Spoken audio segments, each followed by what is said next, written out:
Oh, jeez. Oh my god. It was a struggle to get here. But nothing could make me more thrilled, delighted, excited, and pleased to be playing Silksong all Wednesday afternoon. Let's talk a little bit about what recently has happened. We've got ourselves Wall Climb. And I did myself a little journey around Shellwood to explore some stuff. But with Wall Climb, we have some very clear possibilities, such as this, Oh, come on. Come on, computer. Come on, work with me. Oh, God. There we go. Yeah, such as this little climb-uppy zone here. Maybe we can even climb up here and go this way. So this is very intriguing to me. Looking around, this I kind of want to clear off because it's something that's just been on my brain. I don't remember what's up here, but I just kind of like marking things. I just kind of mark stuff now. I no longer have a heuristic for it. I just mark other things. There was also some interesting things up in these areas that I think are double jumpable or perhaps climbable. But this is also a good place to climb. Now, currently, I'm located right here, so I kind of think I'm just going to wiggly worm my way up and just clear out some of these areas. And before the stream is said and done, I think the main thing that I will do is try to go up my little wormways, because it reminds me a little bit of Deep Nest, which, as many of you know, is one of my favorite areas in the original Hollow Knight. Now, I went to the optometrist this morning, so my pupils were dilated. So, like, I'm occasionally going to just stop a little bit and kind of hit the ground, My volume is still way too loud. Oh, I have this stupid thing?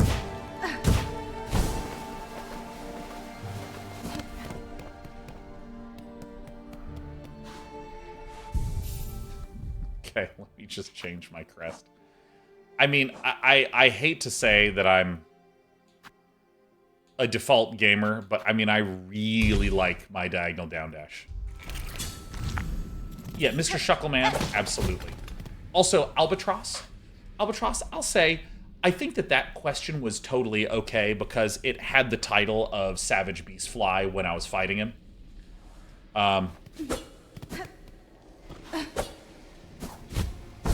And what I might say is that, like, I actually think that your question was totally fine, but our mods have sometimes not played as deep into the game, and we are pretty forceful here about trying to avoid spoilers. Let's see, perfect.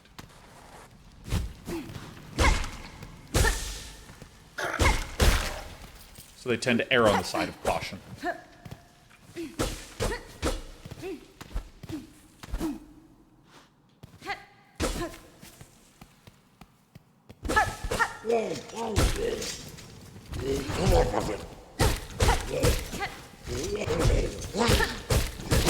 For whatever reason, this reminds me a bit of the design of those guys with the choppy blade in Dark Souls 3 when you're wandering towards...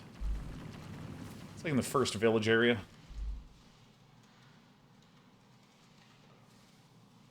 But yeah, for those of you that want to ask questions... I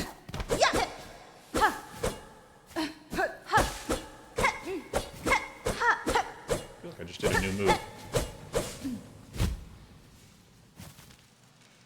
Huh.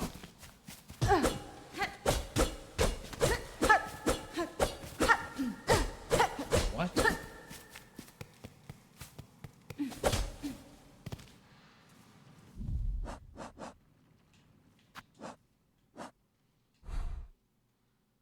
Huh. Alright, I'll just go down. But yeah, if you want to ask a question about something, I like things that are context dependent, like that boss that Day9 was fighting at the end of the stream. Did he do it? I don't know. I actually don't... I don't even know if there is a solution. So this leads there. If I go back here... I don't know. There's something kind of strange about this area right here that I was just in. But I guess I'll just wiggly worm my way around.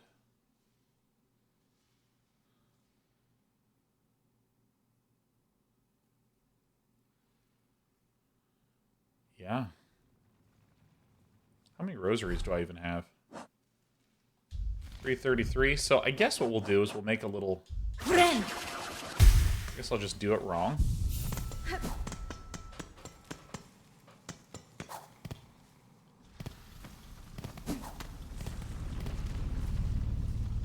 So I'm going to make a little pit stop.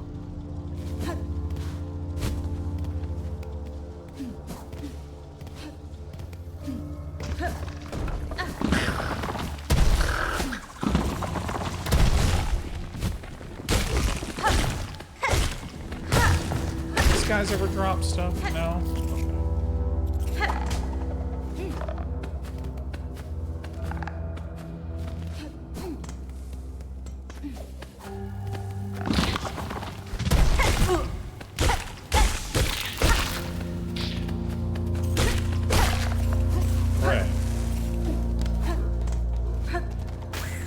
Proper names are also potentially suspect. You know, albatross of time, I actually think that, generally speaking,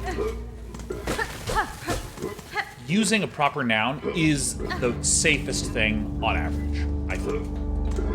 I love these guys so much. Oh, God. I think it's always safe because if you're like, as he fought, you know, Bristleface, you know, that doesn't spoil anything. And this was a policy that we adopted around Elden Ring times.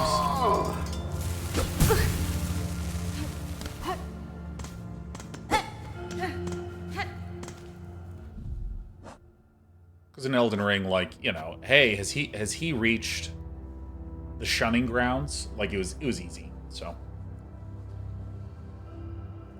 so yeah, let's just say proper nouns are it. Proper nouns are the good stuff.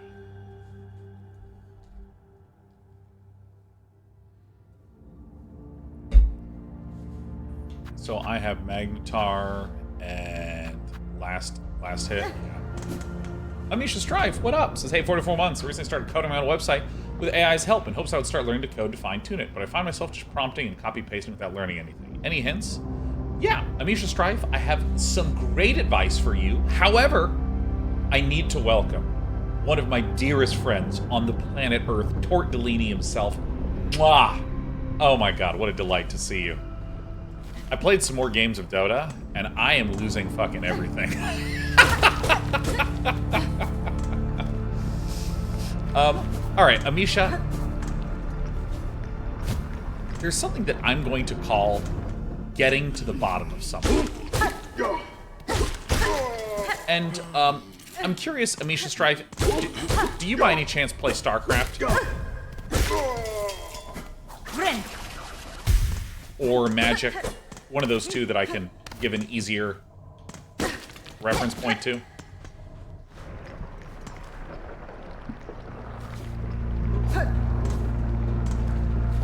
Whoops, I never hit that, did I?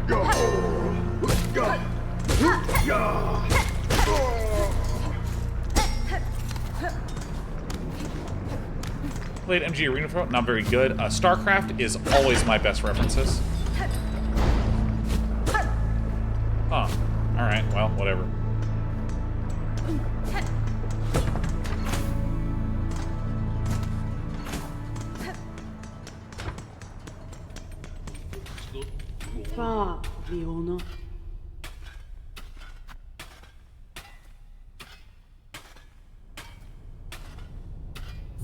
Why not? I have no idea how this thing works. I'm just gonna buy everything in the game. Except for, of course, a shard bundle. Mario.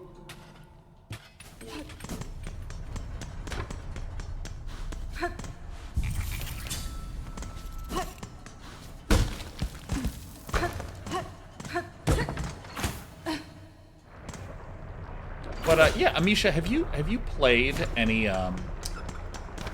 StarCraft? Because that'll make my metaphor way easier. Maybe I can even use the StarCraft metaphor regardless. Oh. Sits. No StarCraft, but another premise. Okay. Yeah, that's where we want to go, is up that little gray path. Here. May as well check this out as well.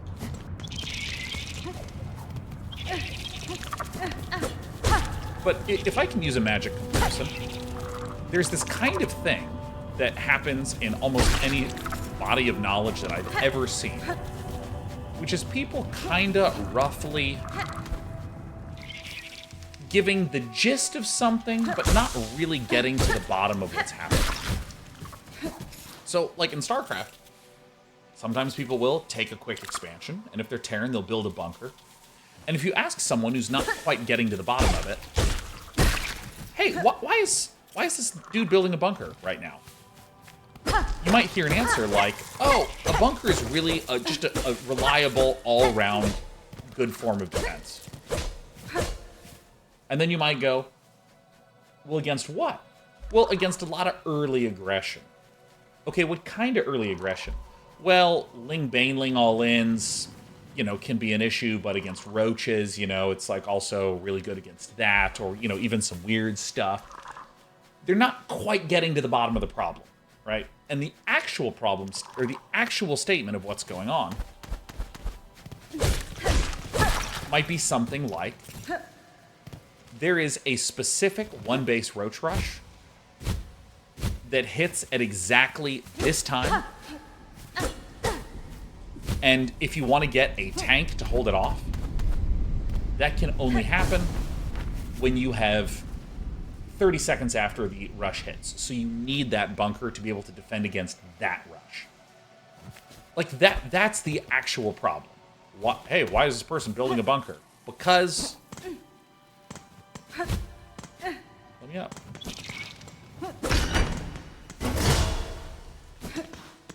Fantastic.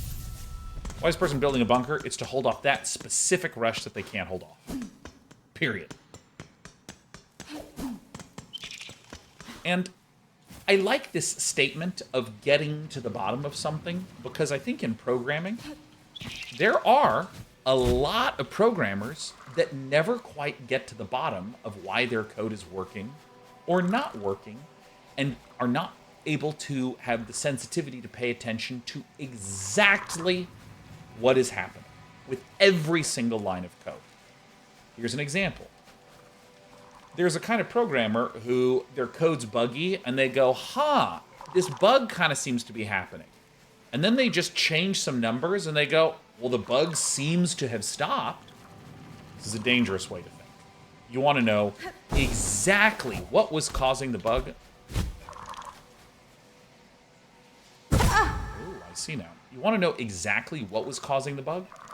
So that way when you fix, you know that you have exactly stopped that specific bug from happening. Oh, give me a break. So if you're wanting to learn the code, I strongly recommend...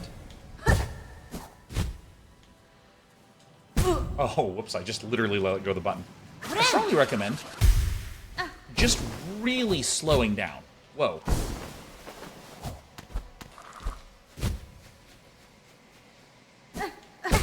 Oh, dude. Really slowing down and getting something that is incredibly simple that you can just look at and go, I know what every single line of code is that's here. Dude, I swear to God. All right, I'm going to stop talking for a second. And... there we go. You want to be able to look at every single line of code and get it. So suppose you're making a website, you might say, hey, make a web page that there's a button I can click that will turn this square red, and there's a different button that I can click to turn this square green.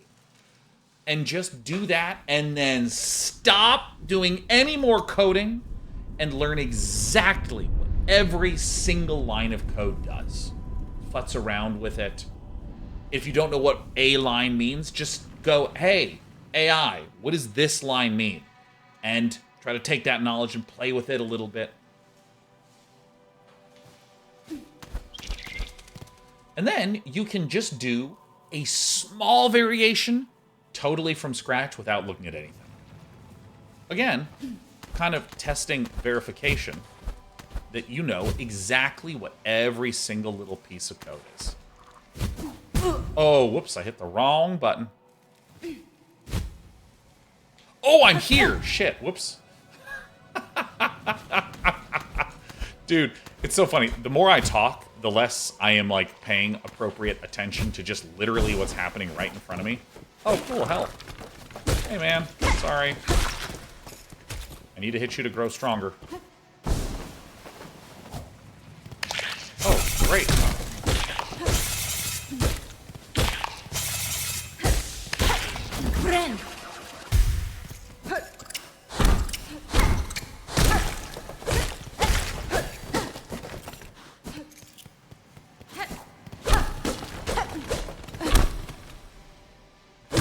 I'm way up here. Nice. Oh my god. Ziharu, happy 103 months in a row. Passing the 100-month mark, never noticing. That's how it's done. You're known as a true fan. But yeah, I think that it's very easy when you're learning something new. And programming is an example of this, but I think that this is true across the board. I think it's easy when you're learning something new to go, how do I rush to understand it? How do I try to understand it faster? How do I get to the end point more quickly?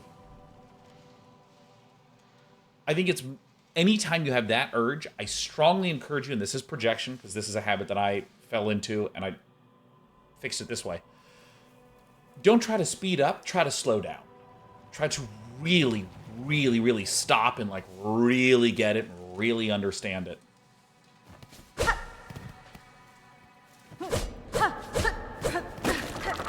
And it might be something as simple as, like, oh, I'm up here? Oh, I'm so up here. This is so much more rewarding than any boss. Oh, sick.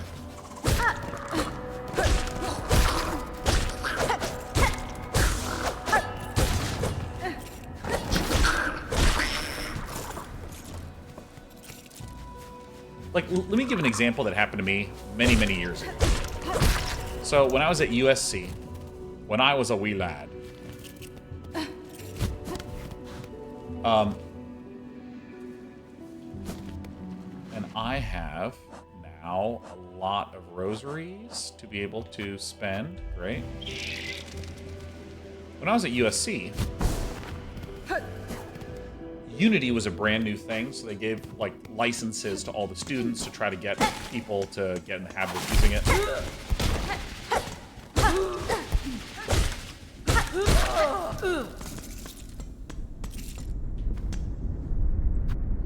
And I wanted to make a platformer. So I sat down to work on my little platformer, and immediately I ran into some physics issues. There were some things going awry with the physics. Now, one way that I could approach that is to open up, you know, the physics menu and futz around with some numbers. Okay, I think the gravity feels good, and then just close it and move on. Or I could stop and go, I don't know what these mean. Let me start playing around to get a sense of things changing.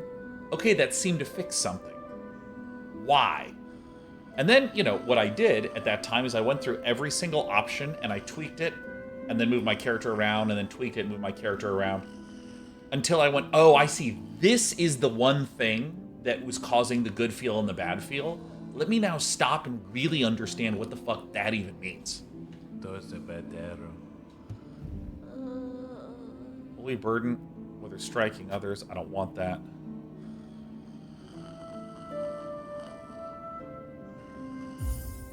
Sure, let's get this. Oh, it's a photo. Look at that.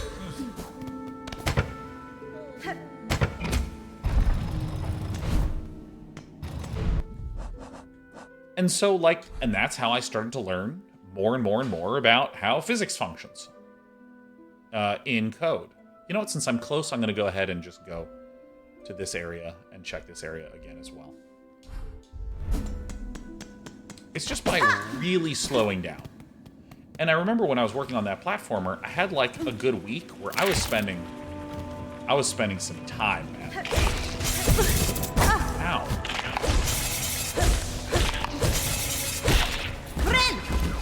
was doing like 6-hour sessions, just like trying to learn stuff. And I must have done like a week of a couple 6-hour sessions. And all that I spent my time doing that week, the output of it was that I learned a few new things. Didn't have a platformer doing anything more. I just knew better what the buttons did.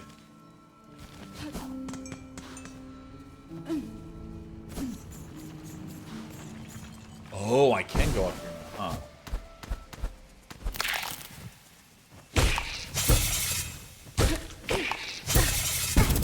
Oh, shit.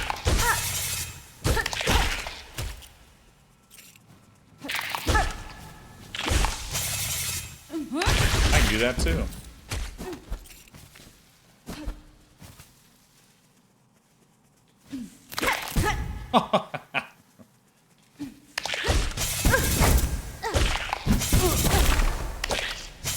Screw it.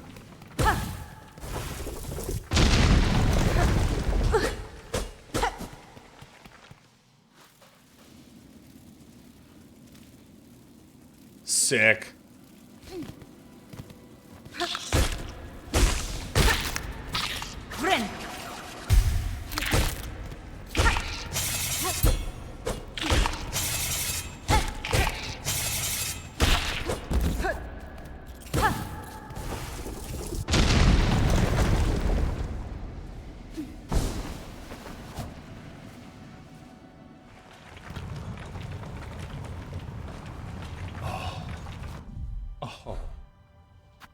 Oh.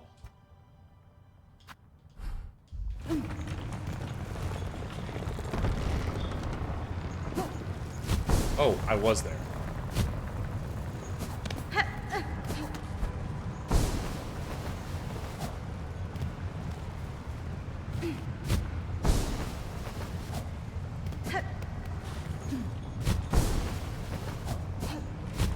Actually, I don't care that much. So yeah, I don't know if I'm making any sense, Amisha, but like I think it's very easy to look at that week where I wanted to make that platformer and for me to like beat myself up and be like, oh, I didn't make any progress this week. Oh, I'm so behind. But I mean, I really think that's oh god, I really think that's what the problem is. I just why did I let go of A?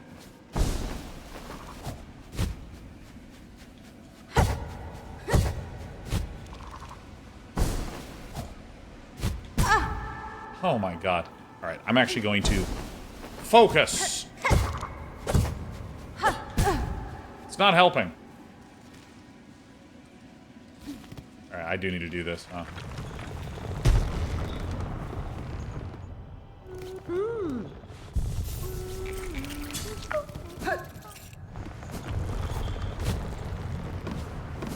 I mean, I also think that's good for problem solving because it's just so easy to be like,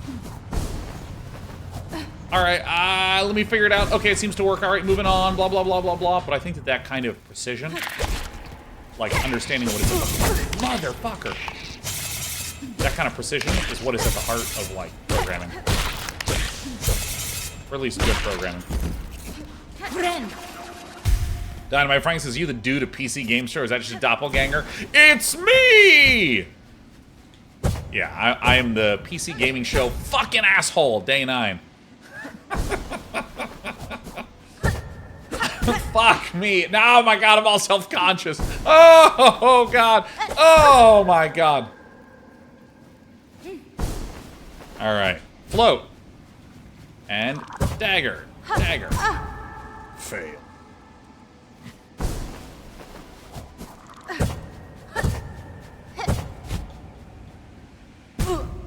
Alright, I keep...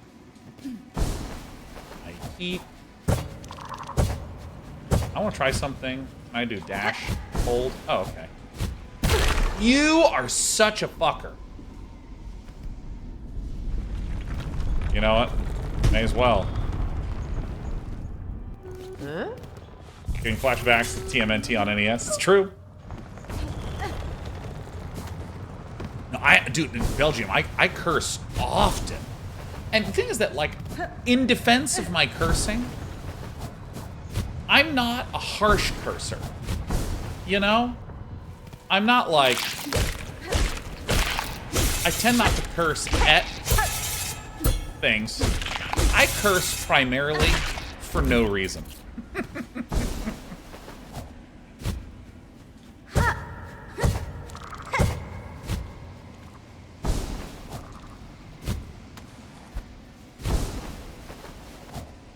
You know, that feels nice. Ah, there's a guy.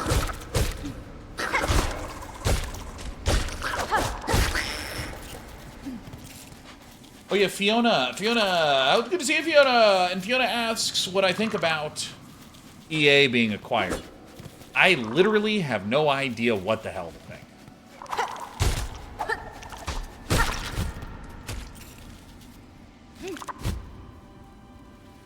And this, I'm glad I'm there. I have no idea what to think, you know, because like the Saudi Arabian government is a major investor in the deal. And, you know, there's things like homosexuality is punished by death in Saudi Arabia. So that's one of those things that makes me feel very odd if all of a sudden they start censoring anyone who is not, you know, heteronormative. Which, like, Maldarian, yeah, no, The Sims is literally the franchise that I'm thinking of. Because in The Sims, I mean, The Sims is almost like a parody of humanity in so many ways, you know? Like, the conversation and the fact that you can, like, you know, cheat on your wife and high-five her until she forgives you. You know, like...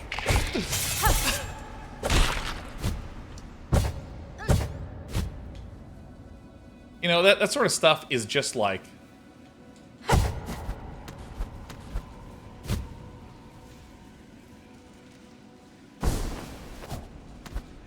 That sort of stuff where, like, okay, does this mean that that is going to be criminalized?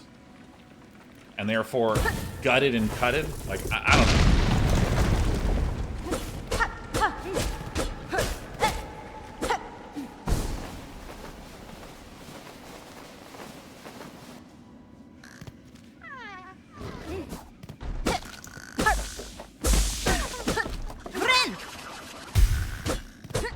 I hear a flea. I hear an awooer. Woo! We got the awoo! Woo!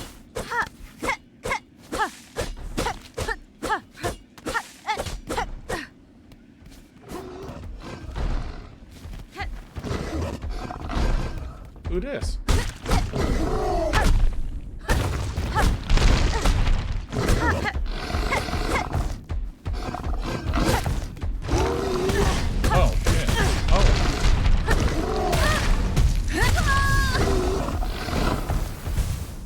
Good thing it's an easy run back.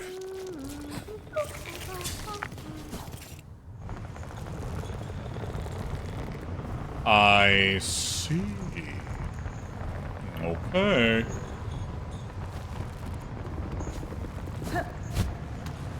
But, like, you know.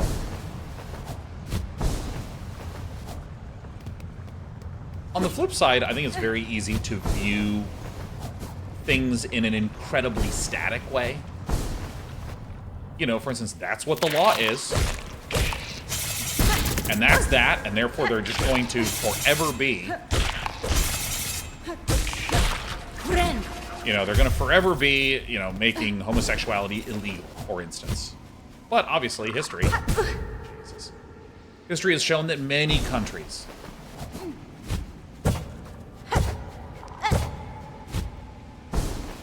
have not just decriminalized homosexuality, but also, you know, codified the legality of gay marriage and so on and so forth. Oh, yeah. Here, come to my level.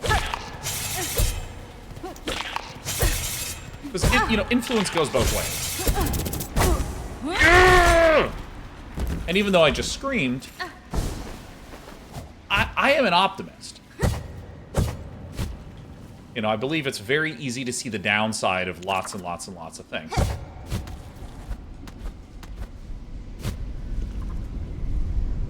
But I see lots of upside. Except for that part! I see lots of upside and possibilities and things like that. I'm gonna hit dudes until I can hit it again.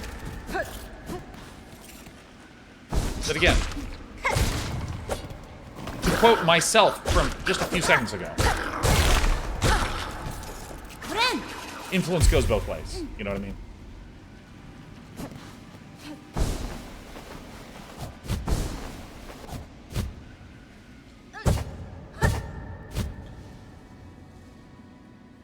And so, I mean, by that token, this is what I mean by, like, I really don't know what to think. Because, you know, whenever a company is a fucking asshole, whenever a company is private, they can kind of do as they please. Are there any private companies in gaming that are awesome as they've remained private? I mean, I'm playing on Steam. Valve is one of my all-time favorite companies because they just seem obsessed with giving the customer a good experience.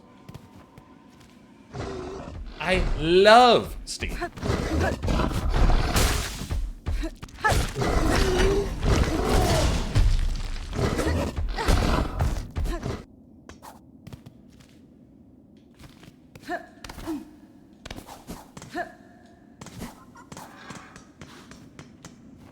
I will rest. Oh, Blizzard was amazing when it was private. I don't know if it's ever been private. I mean, because I think that, like, back when they were making Lost Vikings and shit. Oh yeah, Epic Games is another good one, Thunderball. I think Epic Games is a spectacular private company.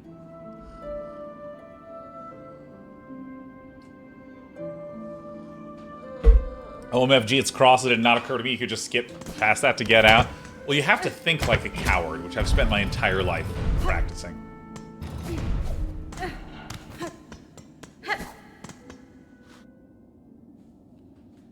Also, Flex's Activision Blizzard merger was before SC2, wasn't it? I believe that the Activision Blizzard merger was in 2008.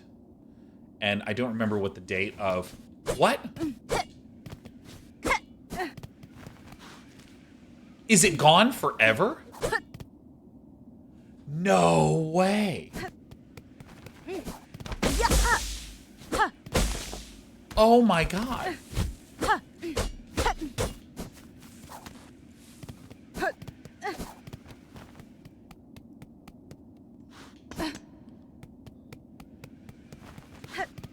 Alright. I'm gonna do something that's rather weird.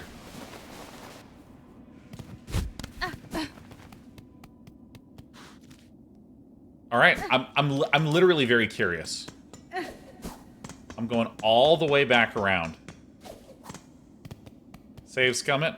I mean, I believe that that's just the game right there.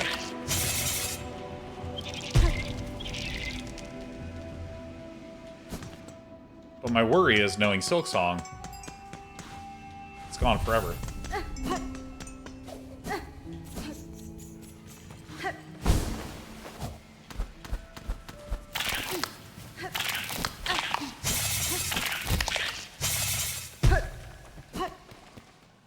Speed run.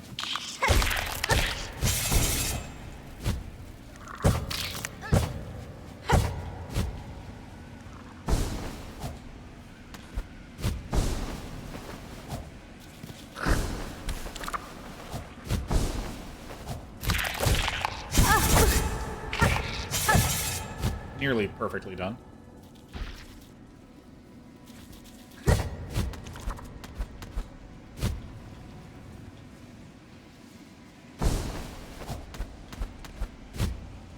I cannot believe that I've actually gotten all the way through there.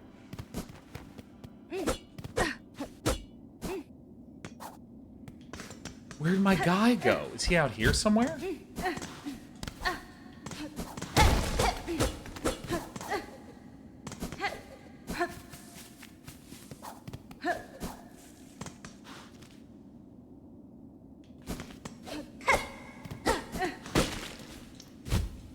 What?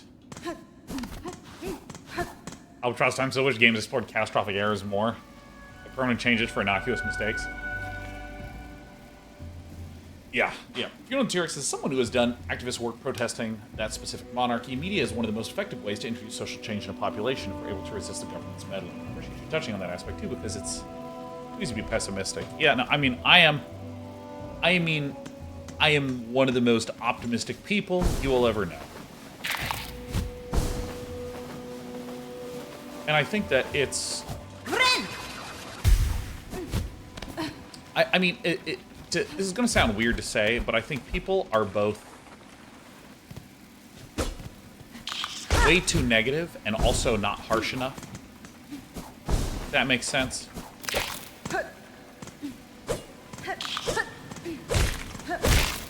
And I think that I can encapsulate it as, you know, if we're talking games, yes, this game can be great, and you can do, ow, you can do great shit with this game. And right now, it sucks.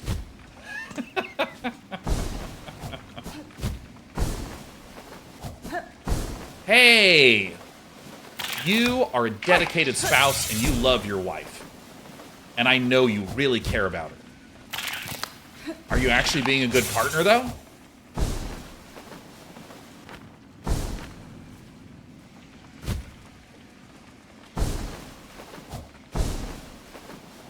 You know, it's things like this where I think that there's this kind of apathy that's very easy to slip into.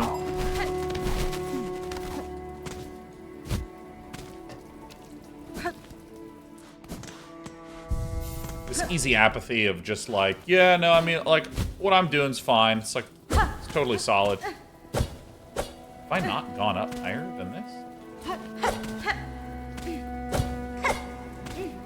Or like, that sucks and that's it, you know.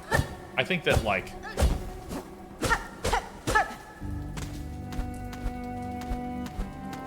Oh. Can I do this now?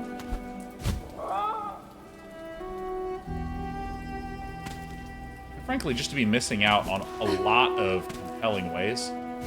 Oops.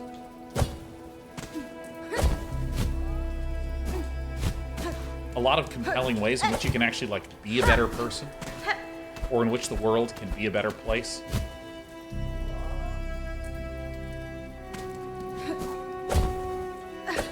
Fuck.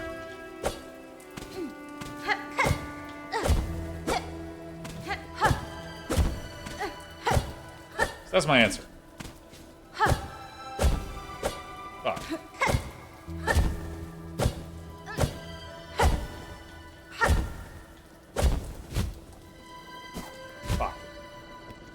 Yeah, I mean, I think that, like, there's that sort of middle area of apathy that's just easy to slip into. I was dumb and stupid. I don't want to do it. And then you just kind of stop. I don't know. It could be good, could be bad, like, whatever. The extremes are where it's at, man. I hated that shit. Oh, I love this.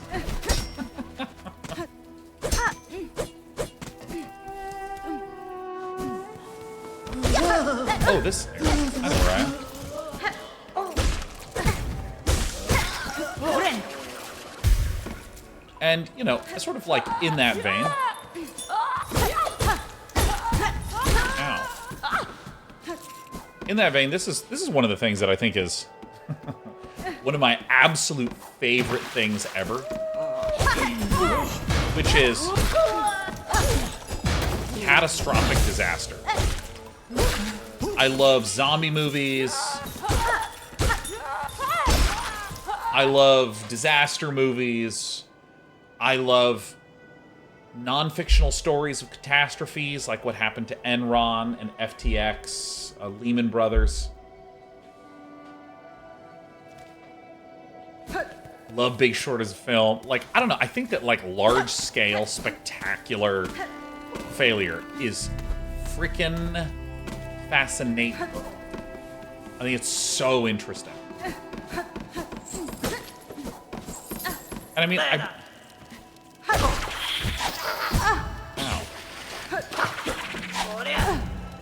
Shit, I'm trying to bounce off your head, dude.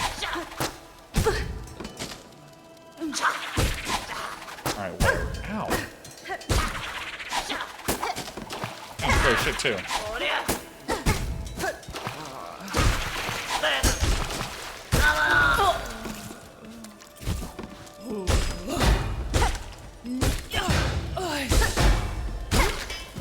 And I bring this up because I do have some suspicion that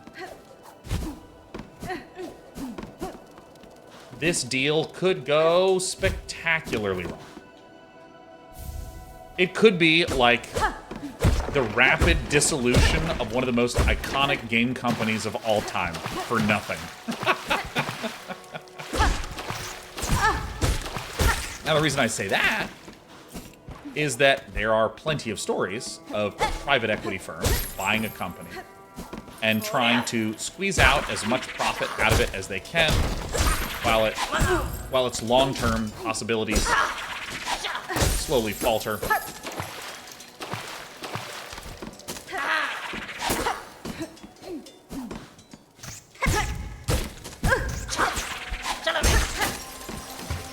guys are tanky.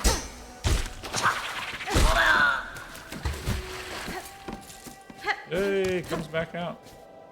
I'll always have FIFA and Madden. See, I don't know. I don't know, man.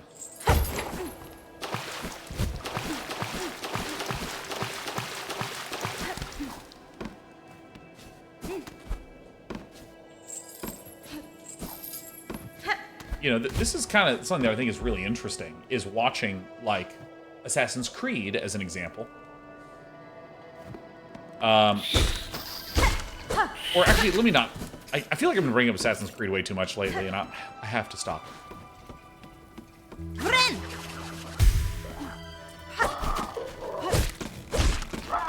But, like, there's been a number of really big companies that have just faltered. That were like, we're just gonna do this thing that we always do every year, and it'll be fine. And it was evidently not fine.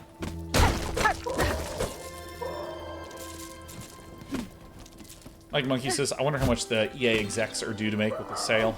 I mean, you can look it up. Just look up what their share ownership was.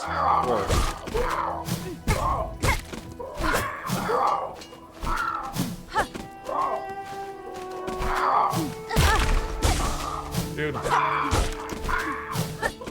These birds are like my white whale. I like cannot deal with these birds. It's like why I equipped this.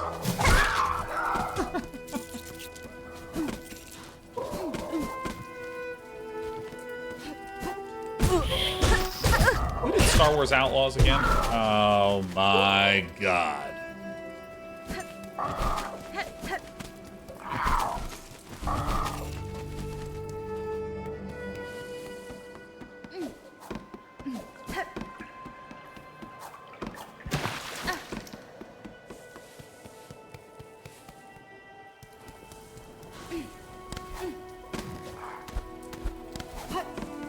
Outlaws was the Ubisoft game? Ah, yeah. Yeah, like, actually, this is a good example. And again, I don't want to keep crapping on Ubisoft, because I do think they do a lot of things incredibly well.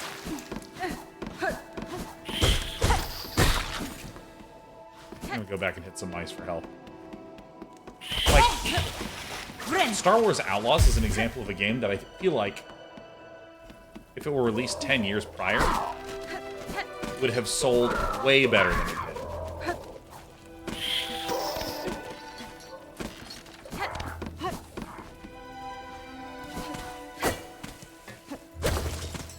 Or the Avatar game. There was like Pandora's Backwash. I don't remember what it was called.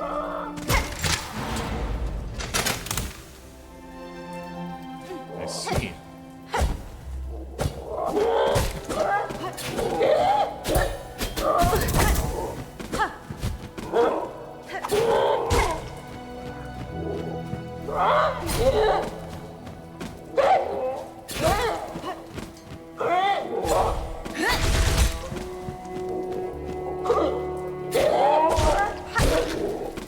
Durable.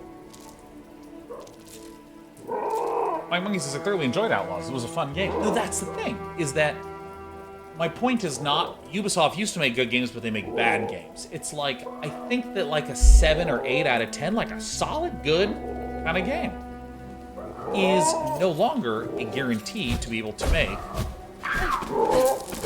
absolute gangbusters amounts of money.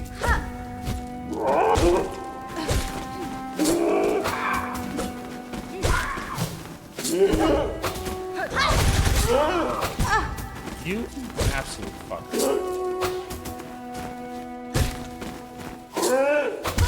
Oh, I thought I was going to avoid it. Where even am I, dude?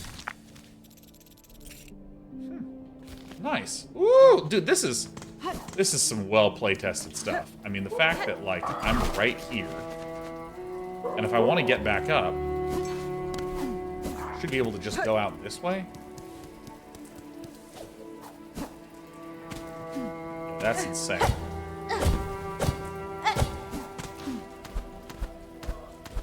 I mean, that is so good.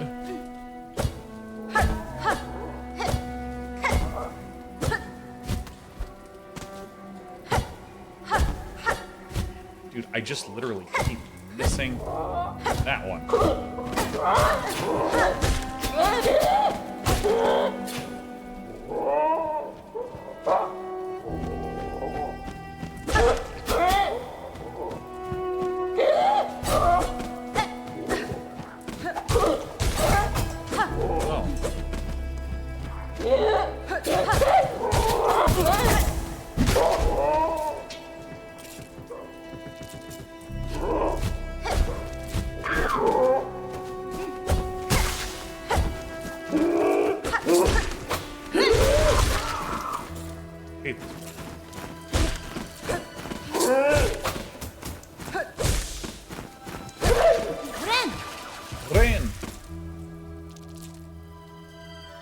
Here's some entries. Is anyone even looking for Elder Scrolls 6 anymore? No, when it comes out, I'll be happy to play it, but I'm worried it won't live up to the hype, which is why it might be waiting even longer now. Yeah, because, I mean, there's, like, the hype, but then there's, like, the... Is this game doing something transformatively different that would make me want to spend my hard-earned money and time to play it? Because let me tell you something. Like, take Claire Obscure. This game is clearly amazing.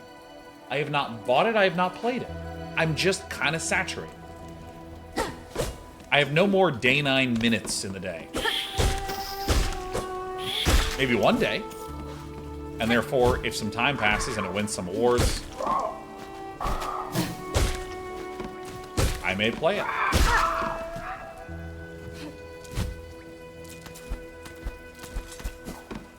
I should say, if some time passes and it wins some rewards and I'm re-reminded again, oh yeah.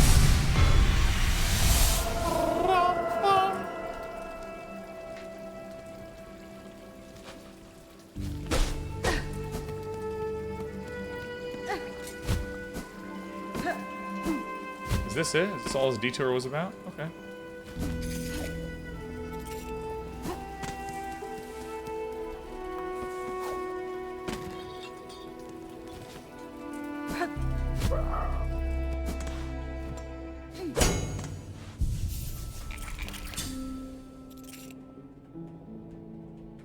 Do you like the OG Final Fantasies? Dude, I still want to get back and play Final Fantasy VII. Still haven't done it. I'm going to the left. Hoppins, it feels so odd that we seem to be drowning in high-quality games coming out this year while the industry itself seems to be tanking. I have a slightly different perspective than the industry is tanking. So, the industry is doing better than ever. And this guy, I need to kill him first. Okay, so... Very short story, M. Hoffman. Normally there's some amount of money that gets invested in games in a given quarter. When interest rates were zero, around 2018, 2019, general money for investing started really increasing because, again, if I am, let's say, I'm a bank, and at the end of the year, I have $10 billion sitting in a bank account. If interest rates are zero, I can't do anything, or I can't make interest on it. So the only way for me to... I should back up. If I have $10 billion lying around at the end of the year, and the interest rates are 5%, then I can just buy U.S. Treasury securities and get 5% interest on it, and it's just risk-free money. But if inflation is at 2%, and I have $10 billion sitting in a bank account, it's basically losing 2% of its value. And I know some of my math is a little hand-wavy and not quite accurate, but I'm trying to be quick here. So if I have $10 billion lying around and interest rates are zero, the only way for me to make money with that $10 billion is to invest. And there are other things that interest rates affect that make people more interested and willing to invest. And so 2018, 2019, you start to see this big spike in total amount of money going towards games. And then the pandemic hits, all other industries slump, gaming takes a huge jump. It was almost like you had 10 years of growth in gaming overnight when the pandemic hit. And remarkably, it has sustained that. It didn't jump, however much percent and continue growing, but it's like it jumped and it's kind of hanging and going back to steady growth again. How awesome. But from an investment side, what happened is interest rates were already zero, and suddenly a bunch of people are going, shit, it's the pandemic. Everything else is losing money. What seems to be resilient to the pandemic? Oh, this gaming shit. Let me invest some money in gaming. And it was something like 7 times as much money per quarter was getting invested in games as before 2018. Or I should say when compared to pre-2018. And allow me to be a bit of a jerk for a moment, because this is my stream. It is my modus operandi. Just because there's 7 times as much money sloshing around does not mean that there are 7 times as many great studios that exist.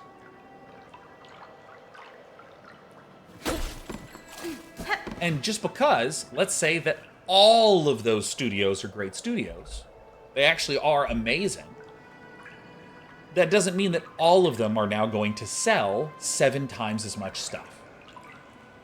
And the comparison that one of my friends made that I just adored is like, imagine if there is a tournament to determine the American champion of StarCraft. And normally, there are 25 really good players that show up to the finals every year. So you're competing against those 25 people. If one year 100 people show up, still only the top 8 make it to the final bracket, right? There's not more bracket space. If the global, user base of games was spending, to make up a number, spending $100 a year total. I know they spend more than that, but again, it's making my math easy. If suddenly it jumps to $120 of spending, with 7 times as many options coming out,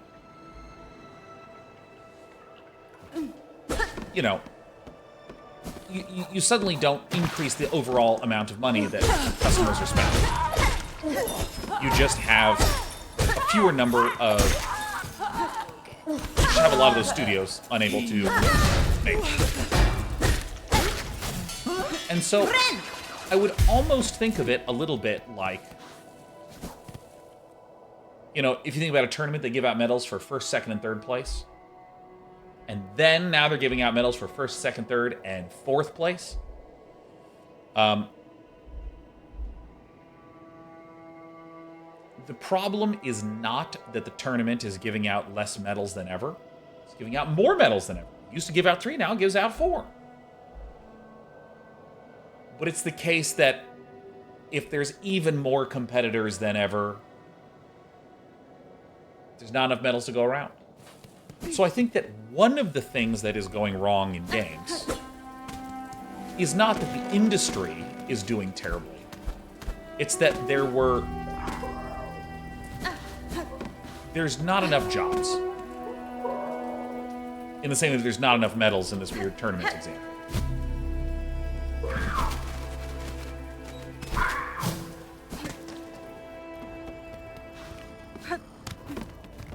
And again, this is a little bit of like this optimism and harshness perspective.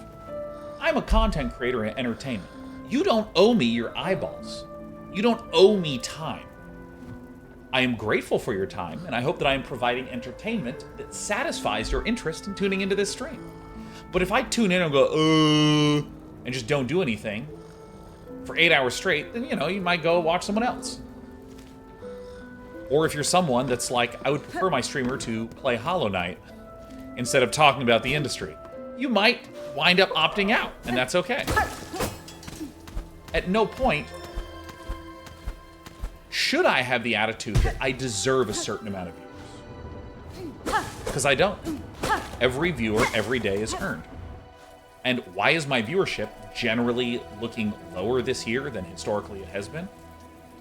Because I've, cut my streaming hours by over half. And I'm playing, Silksong, which is not a strong overlap with my core audience of card game and RTS players. And I'm okay with that. The instant I start streaming Command & Conquer 2, Red Alert 2, Yuri's Revenge, my viewership's gonna go back up. Oh, shit. Or if I start streaming Magic the Gathering, or Hearthstone, or StarCraft, or any of the other games that I have a built-in audience who want to... Oh.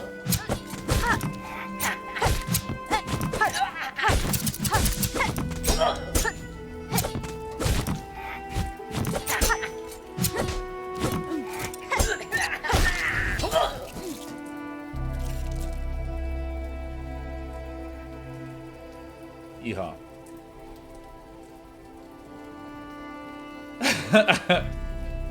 This is actually watching because you're not playing a strategy game. Well, get the fuck out of here, Brazil Theater. I was being busy. Get the fuck out of my stream. You had better be a StarCraft player that's hate watching me play this shit before I go back to doing some Brood War. Fuck.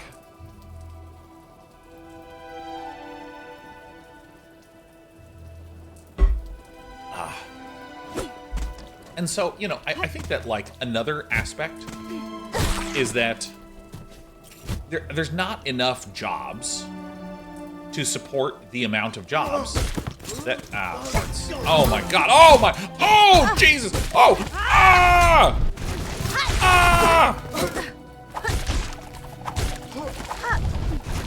I have no idea how to fight this guy. Oh, there's a guy here now.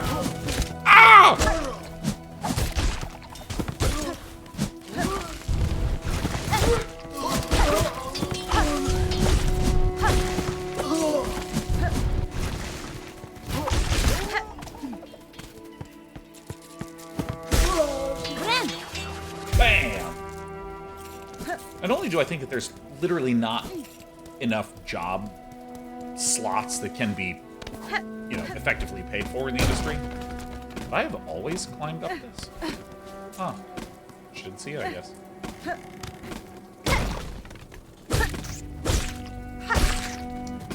I think that there have been some really bad leaders. I haven't been in here? Really? What? Alright, I'm not going to.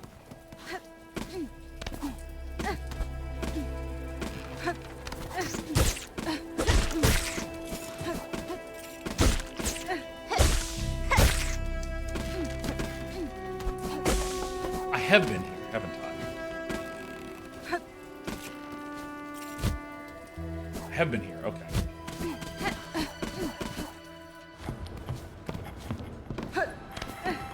Oh, we got more scissor men here.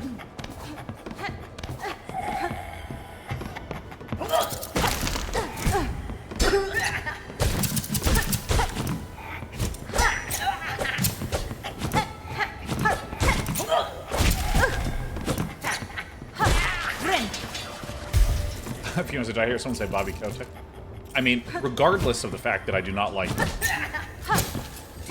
as a person, from a business standpoint, he's excellent.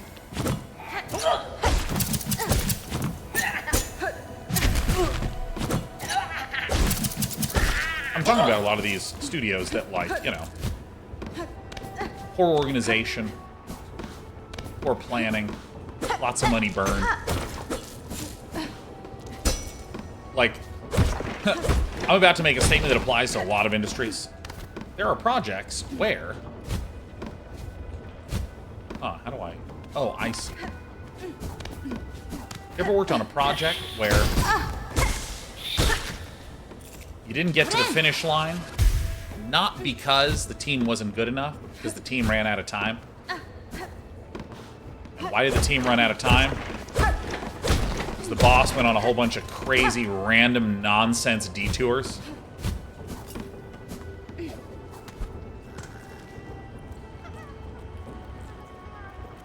Oh, there's a little thing here. You saw me play with fire there, huh? You saw that?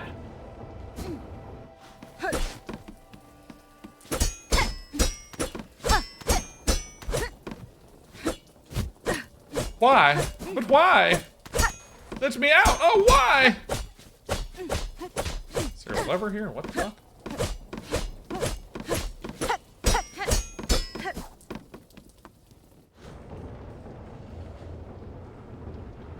Oh.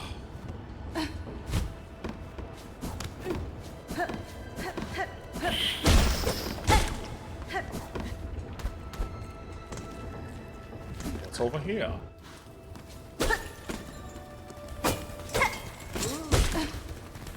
Time to learn how these guys fight.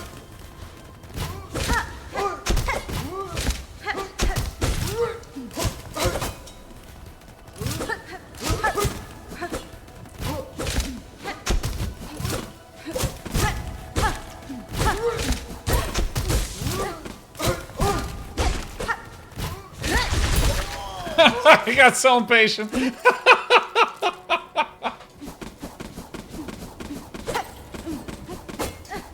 Yeah, and some of the oh yeah, because like, yeah, and that's what I mean by like bad leadership is like, like I don't know any specific details about specific companies, but I sure, like, this is a generalized statement. I've sure seen a lot of studios say we're going to make the next great games of service. It's going to be a game that takes down Destiny. And then it just gets canceled. Or flops so spectacular.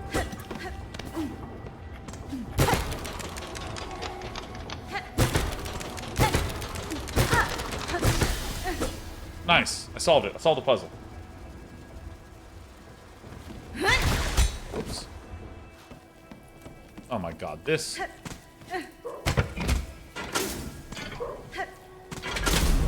I don't know how to guarantee it turns on.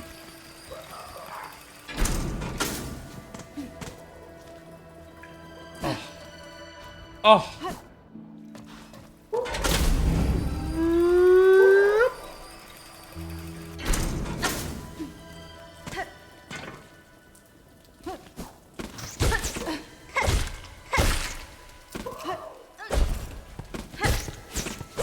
So, just to map out a little bit of where my brain is. So, I've sort of, like, gone up like this, and then I've not really explored up here, and not up here. I'm kind of leaving this left side out. Drunken Dragon says, do you think predatory monetization models play a part in that discussion? I would ask you to talk a little bit more about what you mean by predatory, because I tend to...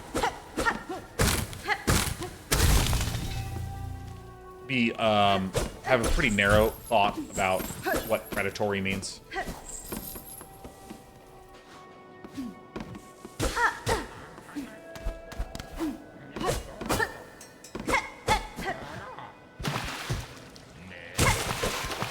And while you're taking time to type that, Drunken Dragon.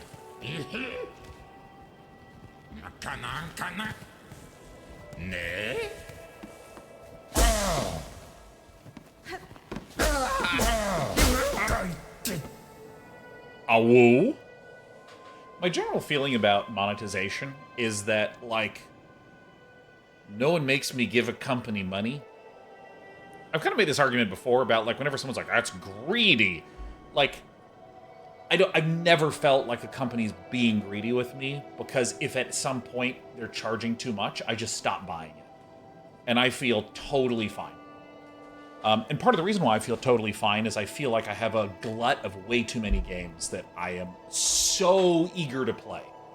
That, you know, for instance, if I got to a boss in Hollow Knight and it's like, you beat the boss, pay $50 to get the rest of the game, I'd go, I'm opening Hades 2. Or maybe I might go, man, this game is so good, I'm willing to pay another $50. I mean, that's what happened with Elden Ring. They said, hey, beat Elden Ring, well done. DLC's $40. And I went, yes, sir. And I think that the way in which I will point to some predatory things is specifically around certain degenerate gambling behavior, where I'm also a little mixed on that. I'm also a little mixed on that. Because, like, I love gambling. Gambling is really fun. But I also know of people that have, like, ruined their entire lives with gambling. And they just can't get a grip on it. And, you know, given that, I don't know if the solution is get that person more help or prevent all people from gambling, including me. Like, I don't know. But I think that one thing, a Drunken Dragon, that gives me, again, great optimism is that I think quality just wins out. So, for instance, if they're quality and, of course, lower price. So if there was a game that was... I mean, Silksong is actually a great example. This game is $20. And I'm going to play the shit out of it. And Ghost of Yotei is coming out. And, like, I'm not going to buy it because I'm playing this game. Right? And if someone said, do you want to play Hollow Knight or Ghost of Yotei? I would go, Hollow Knight is $20. I'm going to buy that shit. So, there it is. But, you know, I think that there's a very reasonable argument to be made that, like, I couldn't gamble when I was 10. I couldn't buy cigarettes when I'm 10. There's certain things that have, like, age limits. Because there's, like, research about, like, how brains work. What a turn for dear Krat to be strung up in such a dark little cave. Cursed threads stretch out this land, set to ensnare the unwary. You seem no worse for it, at least now. That metal carriage, is it yours, I assume? Oh, yeah, I'm setting out to join the nearest fleet caravan, aren't I? Safety in numbers. And you, I trust I will see you there. My carriage hides a special secret I'll gladly share with you when we next meet. Good luck, we'll meet again.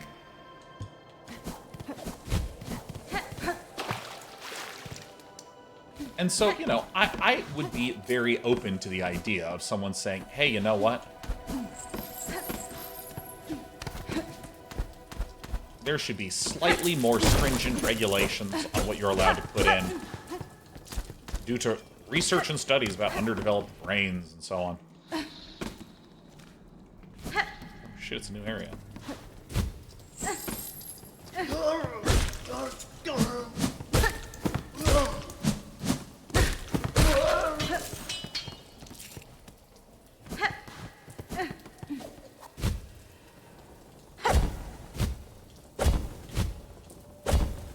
No way did I get here on one try. On the 8th harvest, send 50 measures, 9 beats, drag thread, spool, 14 measures, drag thread, twine, oath of fealty, all workers. I'm not remembering that shit. I just have kind of decided that I'm not really going to care much for this. Actually, let me zoom in, because I do think that, if I do some markers. So yeah, I'm going to put these little... You know, I'm going to use this one. There's one here. And there's one somewhere over here. Let me see if I can remember. I think it's like there.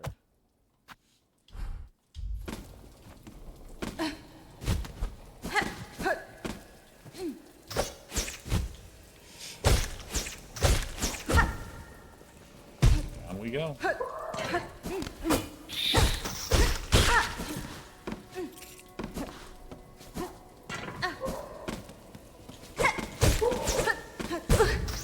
Fleet caravan in a second. But you know, I'm not sure again where I really fall on that sort of stuff. All right, whatever. I'm not sure where I really fall on the notion of, like, what the regulation should look like or anything like that.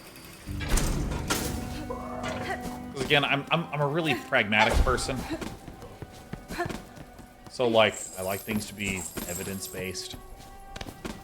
And if I am uneducated on a particular topic, I don't have any issue going, yeah, I don't know.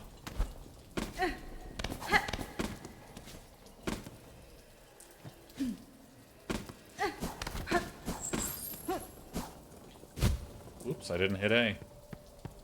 How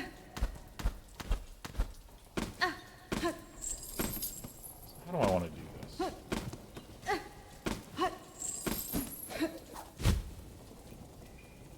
this? So annoyed. I'm going to briefly save and see what my map looks like real fast up there.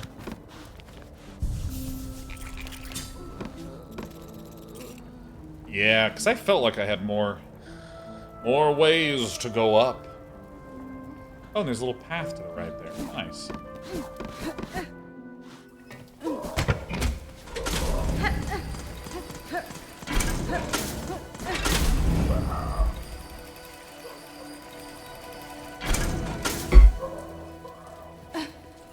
As a random side question about gambling, I used to love going to Las Vegas. I can't fucking afford it. I mean, it's so expensive, it's insane. Did I just literally not go this way? Oh, I literally didn't. That's right. Oh, Sinner's Road. I see. I mean, oh my god. You know, first times I went to Vegas in like 2008, 9, 10, in that area. I mean, my god, I used to just get a cheap hotel room. Ooh. Oh, get free drinks. Play some poker.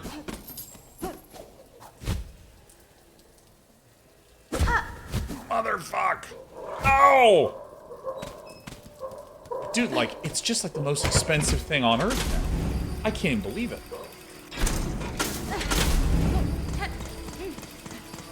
Like, I mean, I literally just don't go to Vegas at all anymore.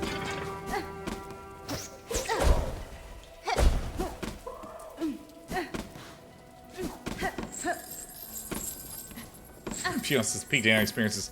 I'm gonna ask a question here. I don't know. I don't have enough, or I don't know enough to have an opinion, and then hear this man elucidate on that and speak for an hour. That is me. I am a consummate talker.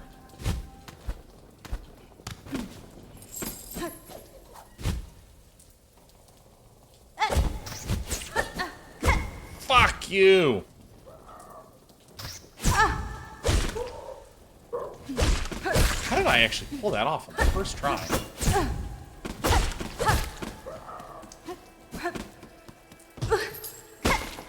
I mean, there is something to be said about gachas, that even though they're toxic, they're less toxic than actual gambling casinos, because if you spend X on a gacha, you at least more often than not know two things. One, you gain something on the game. Two, that money is gone. Gambling is often worse because people chase their losses. Yeah, I mean, like, again, that's a great example of, like, I just don't know enough to, like, be able to have an opinion on that. Because, like, you know, there is a petulant little gamer nerd boy in me that's like, I don't want any of my games to have gachas because they suck. No, I keep hitting the wrong button. Dude. Oh my god, I did it again. Alright, I'm bailing on it.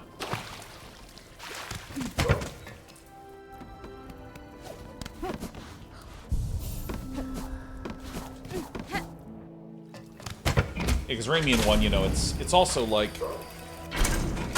yeah, well, what if a kid gets hold of their parents' credit card and burns $600 on it?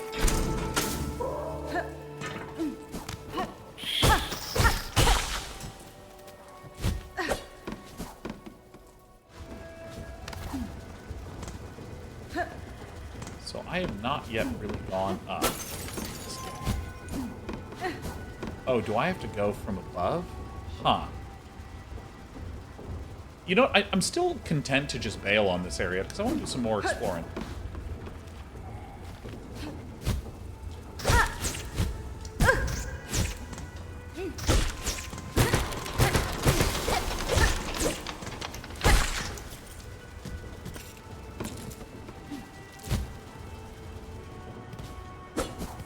That is hot garbage, isn't it?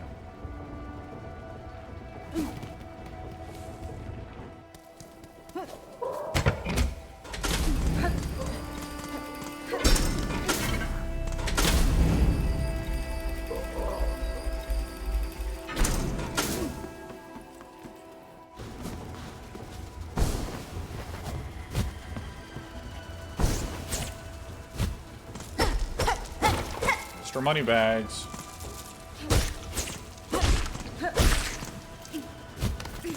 Shirt is cool. Thank you, SDK. I didn't even buy it myself. What? Valiant, we'd appreciate a no backseating policy here.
Silk here. Oops. Grub that lives within the feeds upon farms lingering silk. Nice.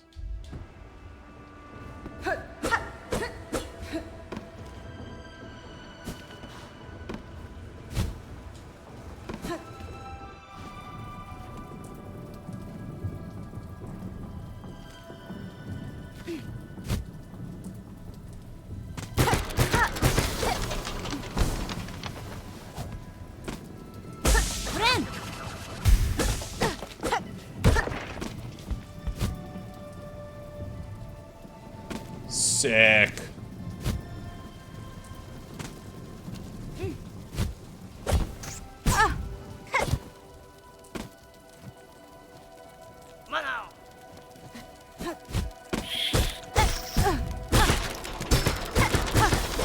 Oh, well, I did a cool move.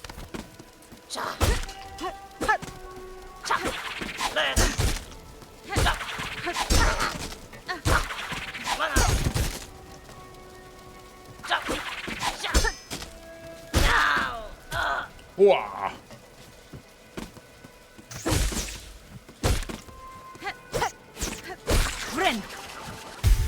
All right.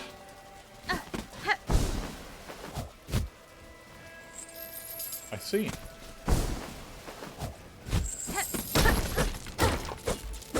It's kind of funny that this game both has, like, a lot of punishment, but it's just so reasonable. Like, every enemy, like, has super predictable patterns to it.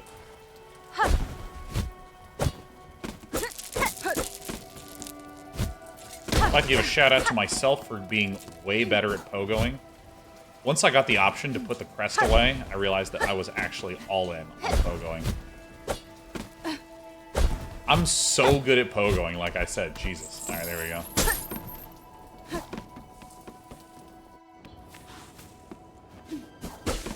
A new zone.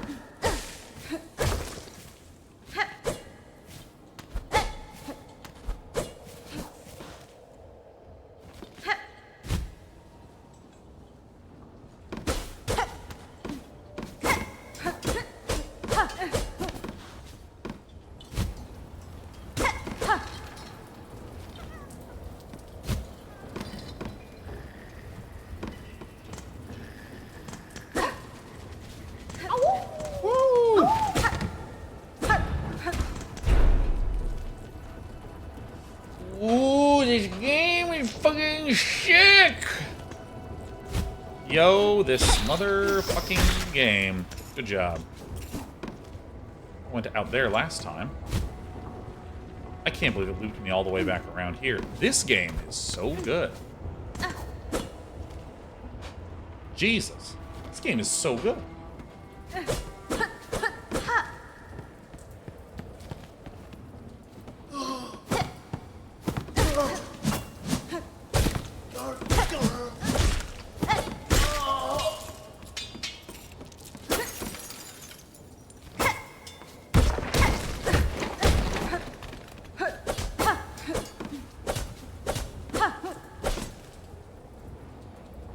Huh, I really am all the way on top, huh? Alright.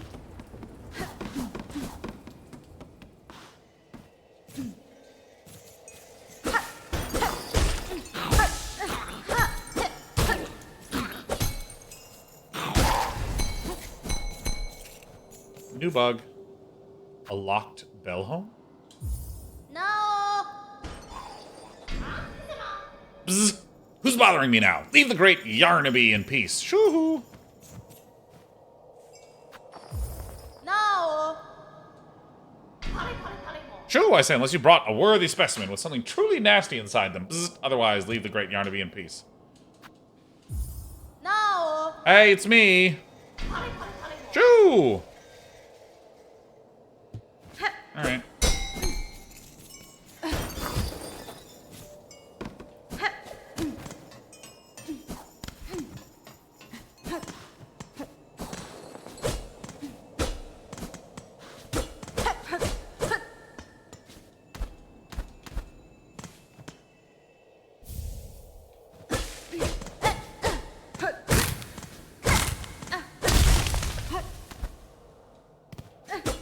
I cannot. Cloth and incendiary materials that could be fashioned into an explosive weapon.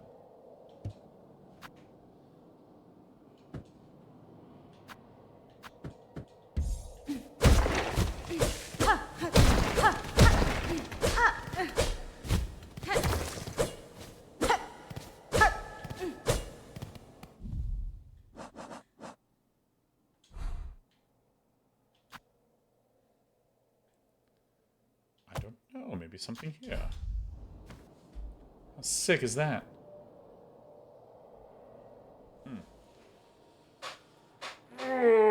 Oh, Jonesy stood there calling out for a good 5 minutes and found it hilarious for some reason.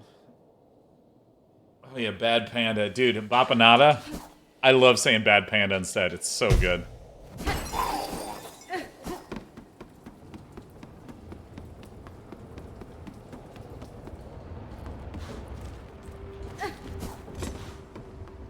We're gonna go here. We're still working our way towards our little flea friend.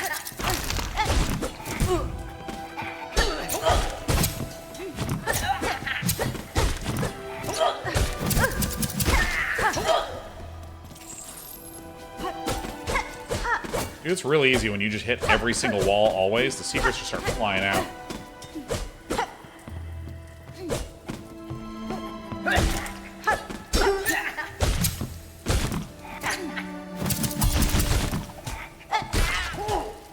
Yo, I love my boomerangs. My bombarangos. Ramsey says, it's nice to see how thoroughly you cleared this area in one go, with just a little bit left. Did it over many different revisits. Thank you. Making me feel all cool, Ramsey.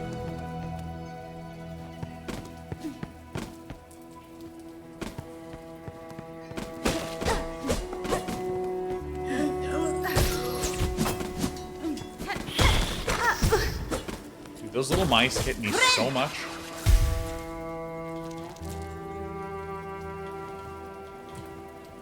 Demadria says, hey, Day9, I got a weird question for you. I love weird questions. As a streamer, do you ever find it awkward that some percentage of your audience is essentially yourself? That is a weird question, because I don't understand what that means at all.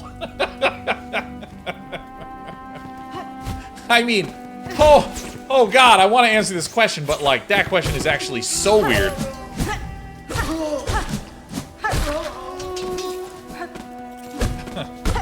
Do you, hold on, let me just, Yeah, they're still attached to me. I don't know, maybe one of you wanted to borrow a leg.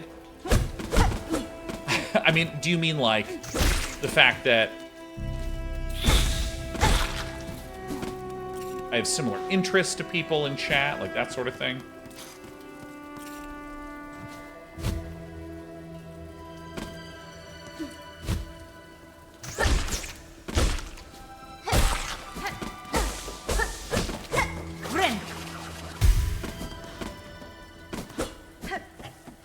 Sean, I just watched Mickey 17.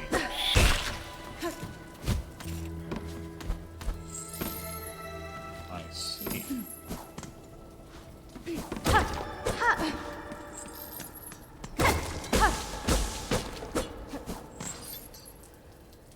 I will first go this way. Roger says, like, if you were to be summarized as a person, as part of a demographic. So, like, do you mean something like, is it ever weird to me that some percentage of my viewers are balding, handsome geniuses? Is that what you're saying? Doesn't upset me at all. It's good to have us all in one place, you know?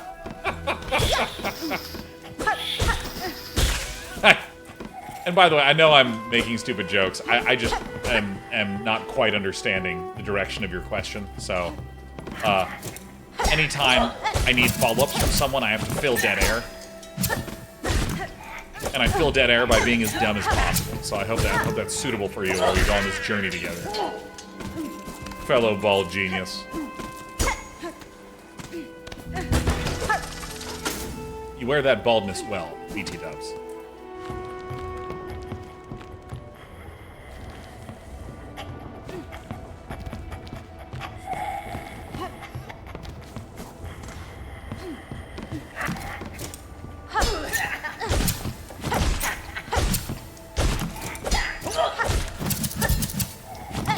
All in one pogo session.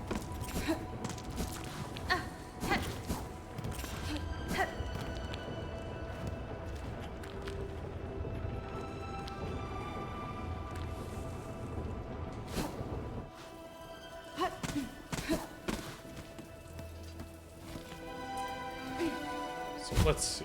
I wish to slowly work my way down, but not too fast.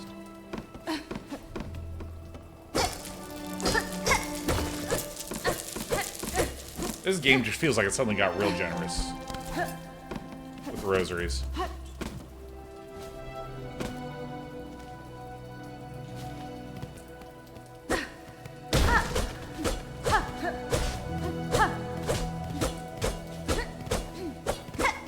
It's yeet or get yeeted. Says, can someone give me a quick summary of this game for someone that's never played either game without spoiling it?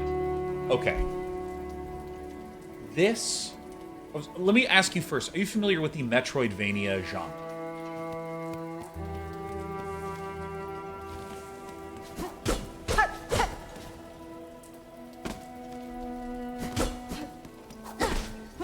Yes? Okay. This is the best Metroidvania you will ever play. It's as simple as I can put it.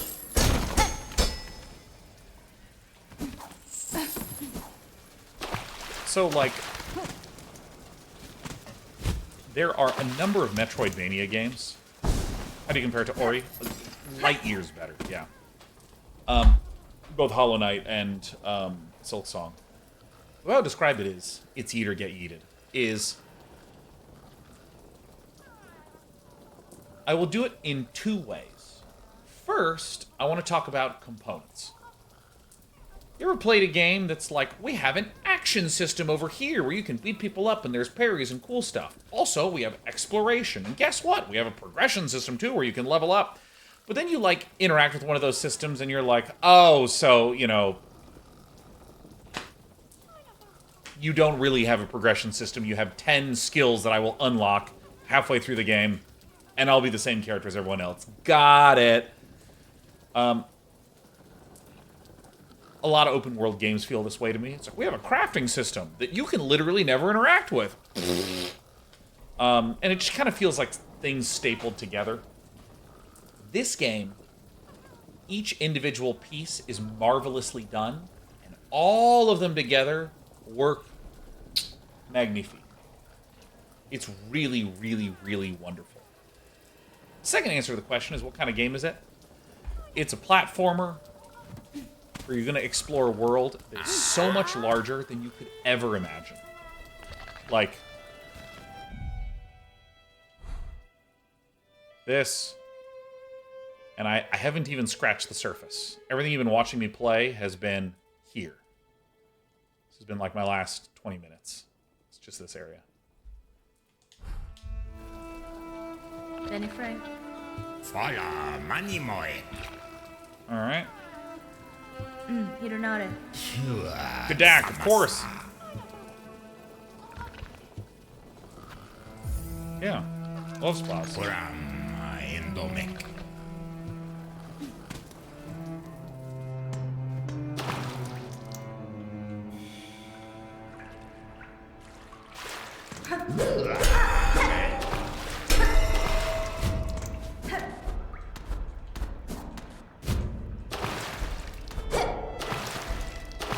Alright.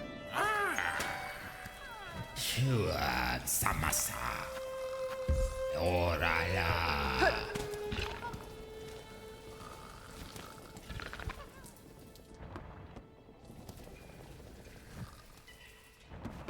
Dolekdorf.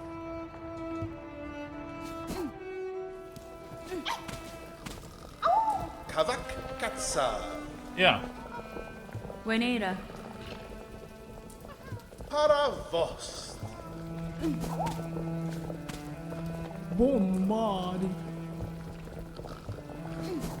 Alright, so that was unexciting. I will rest, go back up.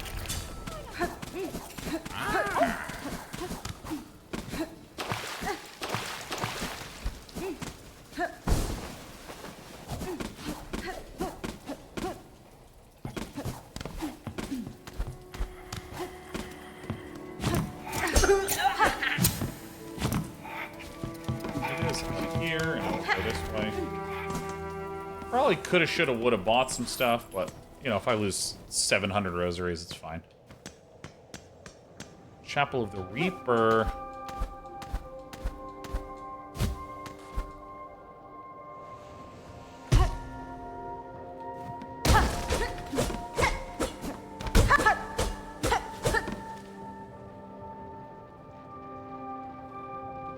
Damn, that's a pretty looking map, man.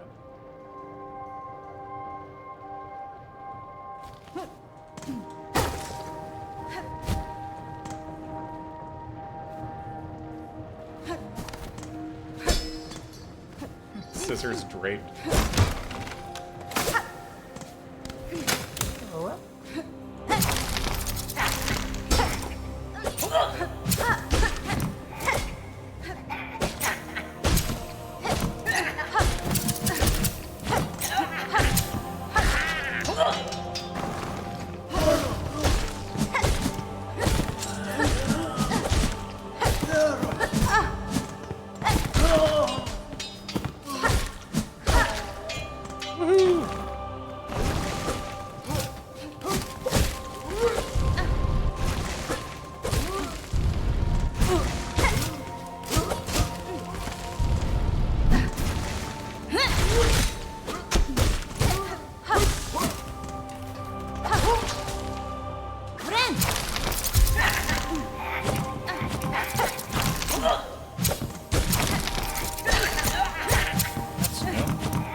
Oh my god, I'm so good at the video game.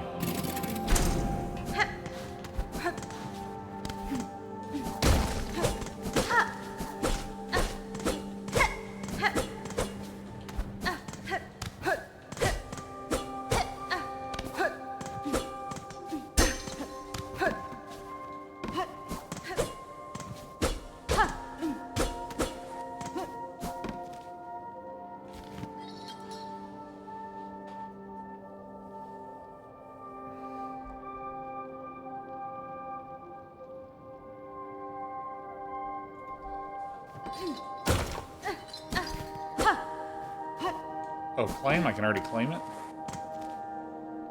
Oh, I can, huh? Alright, I see.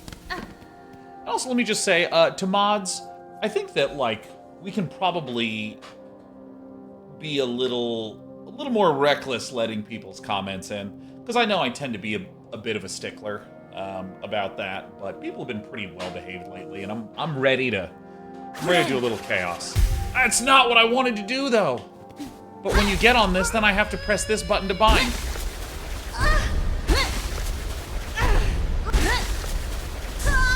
By the way, this is so clever that it forces you to switch the crest.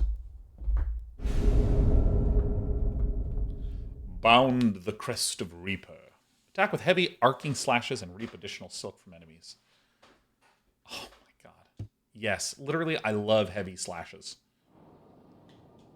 I love heavy weapons in Elden Ring and Dark Souls.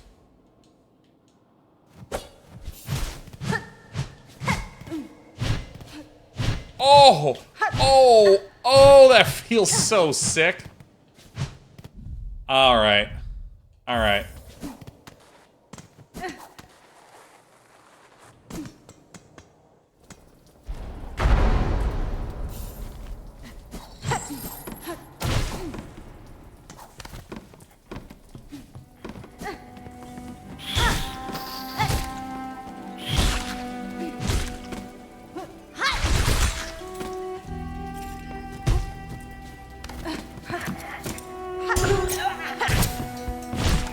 Oh my god, that is easy as hell.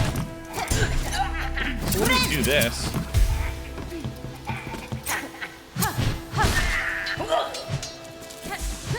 Oh, after binding. Wait, what is this? What?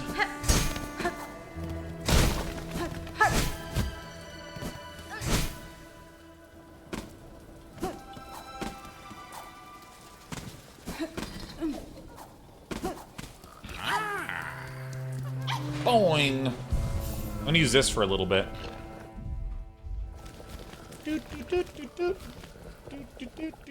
Cannot remember the buttons.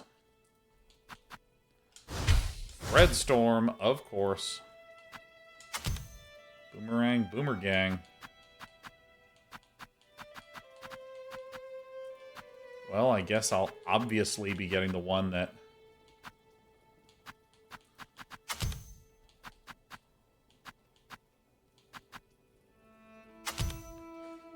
Dude, I need another memory locket. Okay, so here's what I'm going to do. I'm going to equip my hunter. I wish I hadn't upgraded the wanderer. And I'm going to wait till I have another memory locket. But now, the question is, are there some...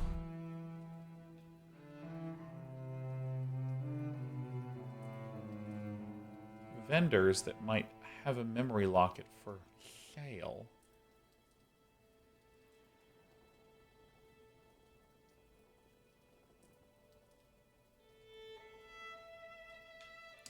Ah, that's where I want to go. Yeah, this is definitely where I want to go next. Okay. A lot of you have watched me play through Elden Ring, and I'm very methodical with how I go through those things.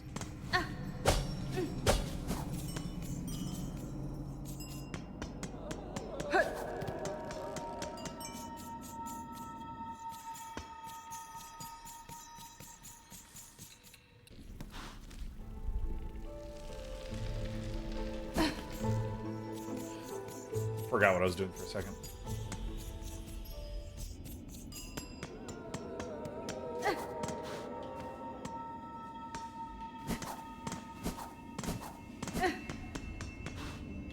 Yeah, I actually think that the compass doesn't feel very... It doesn't feel super mandatory, but it feels mandatory-esque for when you're unfamiliar.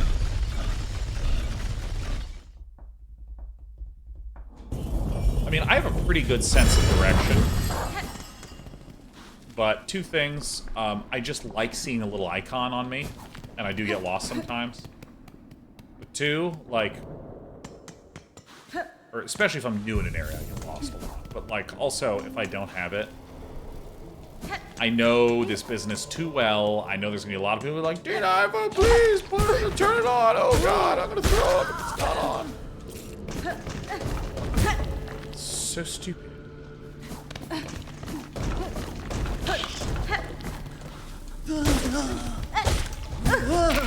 Mere beads.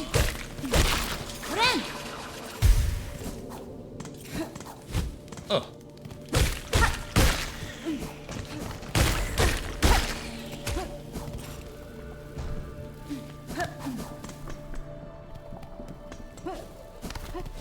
Look at exactly what I sound like with no compass. I know. I know you well.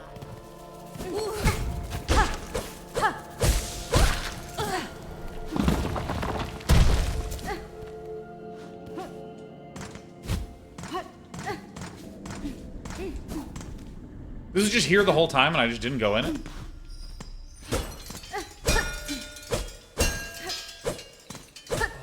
This fucking... Oh.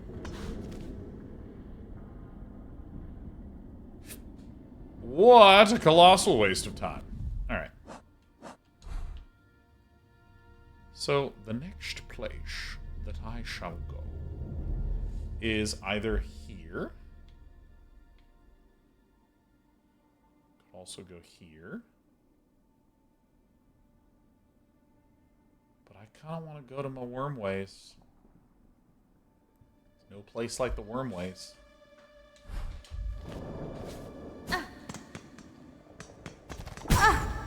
Wait, is this wrong? Wait a minute.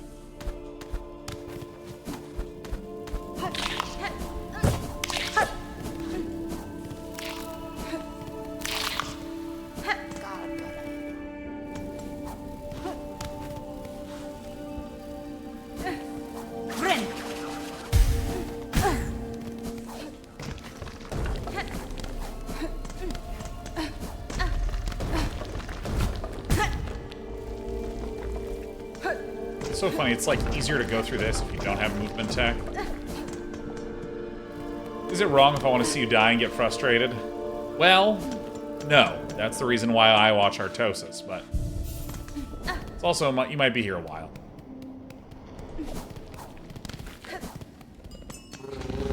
Hey, guy. Hey, little buddy. Is there anything to explore on this side of things? I may as well just keep going.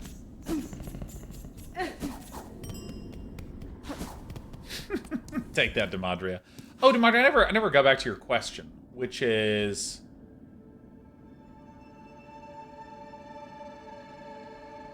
You said, yeah,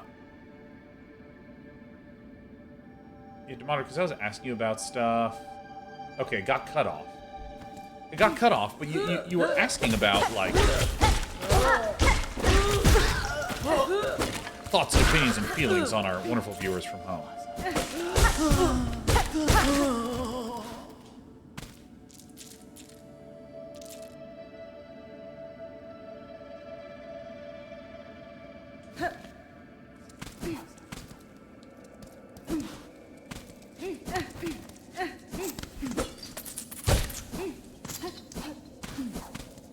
It's worming time.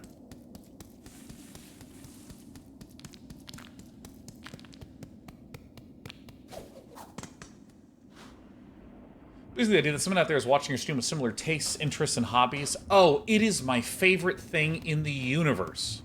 That feeling that people who are tuned in are sharing hobbies and interests with me. I love that. Like, that's like, honestly, all I ever want in friendships, practically. It's a nice person who's fun to talk to, who has common fucking interests. Now, let me cheat a little bit.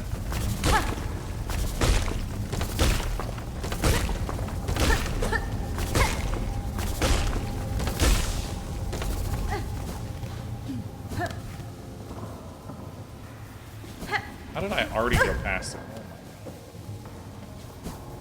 And I mean, like, honestly, it's one of the things that makes connecting with people really nice in real life. like we're at an event and we meet. Just like, hey, what games are you playing lately? Chances are, playing similar things. Here it is.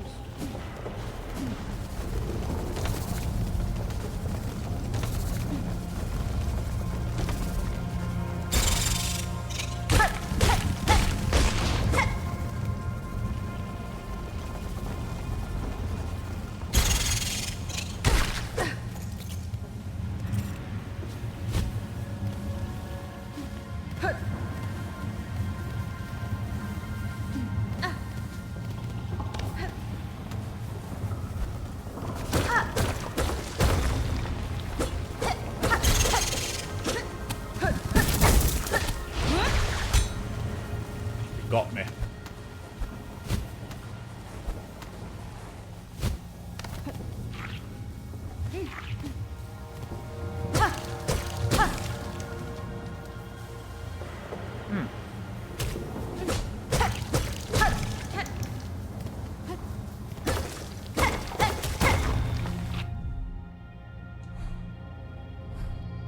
So I'm actually going to mark this because this feels like it'll be important.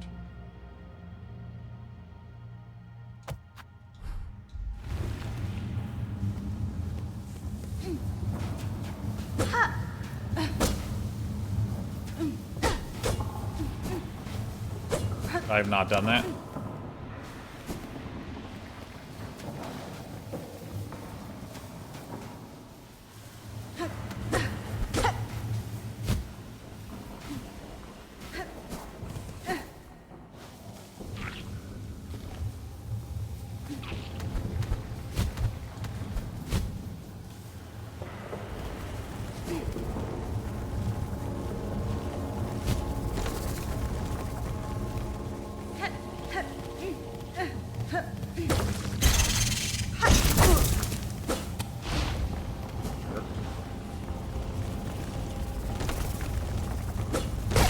This makes this area so much less threatening, the fact that I can just do this.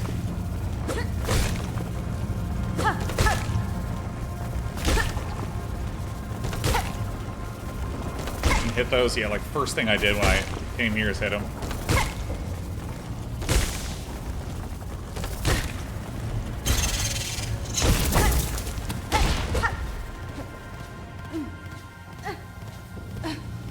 Same place I just came from.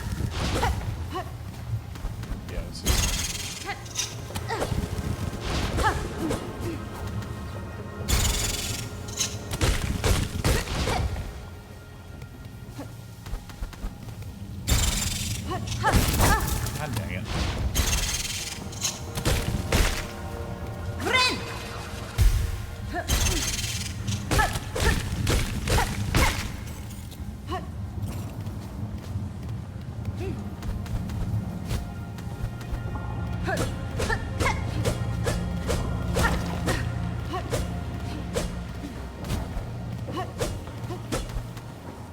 Okay.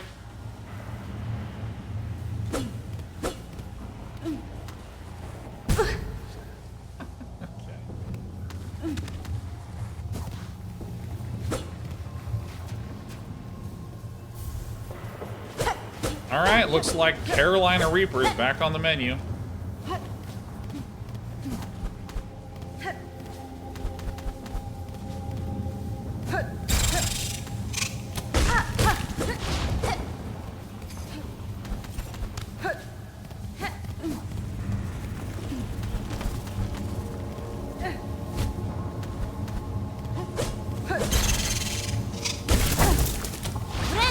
Master.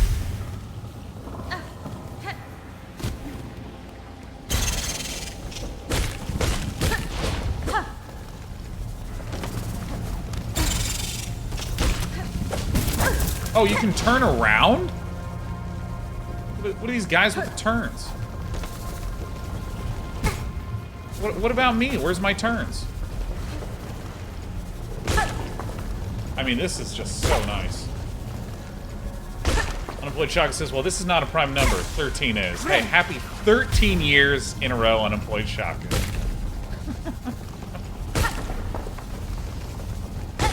How are you, Unemployed Shotgun? How is life?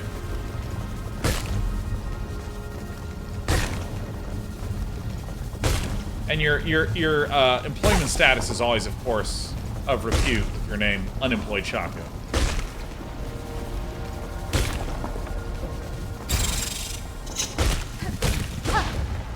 Oh, Sheriff.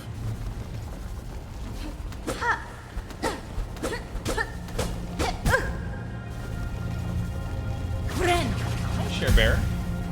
All right, here we go. You want love or not?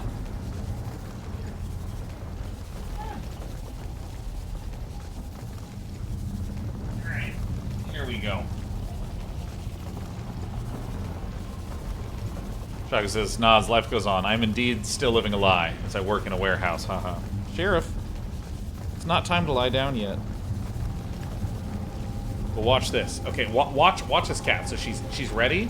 The instant I cross my legs, watch her just flump down. You're so predictable. You're a little furry state machine. All right, hold on. Let me just.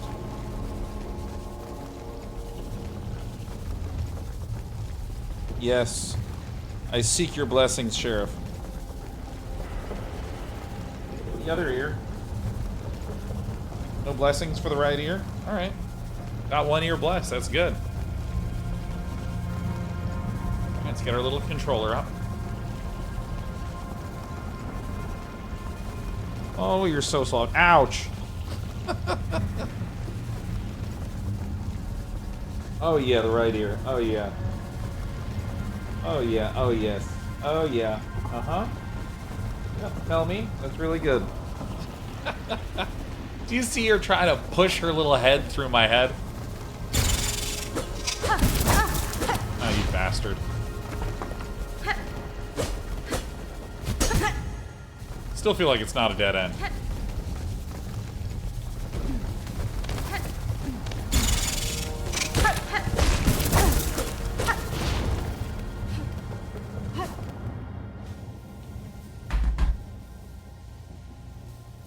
Ouch. Look, I love you a great deal.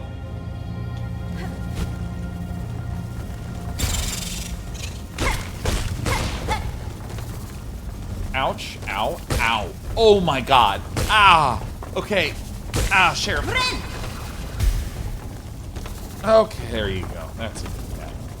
And I love the way this cat just stares at him sometimes. I know, she's so sweet. She really is an incredibly sweet cat.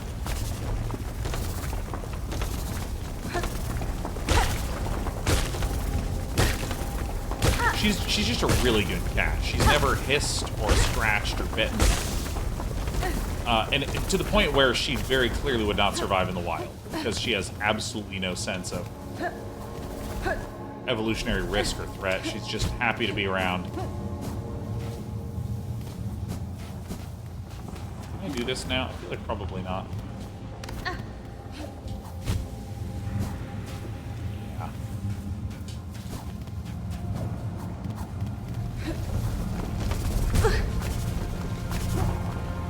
Yeah. Oh my god, you want to watch me play Hollow Knight? Look at this. Alright, let me sit from this angle, so that way if she wants to, she can turn her little head. Oh, we're getting comfy.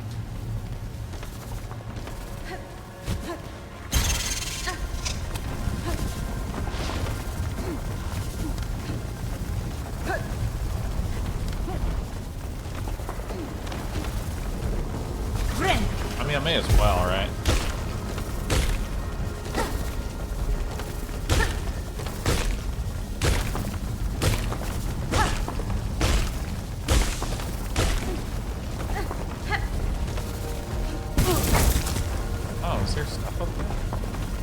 Oh yeah, that's a place you can come down from. After my Dr. Evil arc. Oh my god, I have not heard a reference to Dr. Evil in so long. Oh my god, people were so annoying with that shit when it came out. Everyone was doing this. I mean, oh my god, like, I gotta start doing that shit again. I gotta start being like, yay, I don't take any notes and blueprints.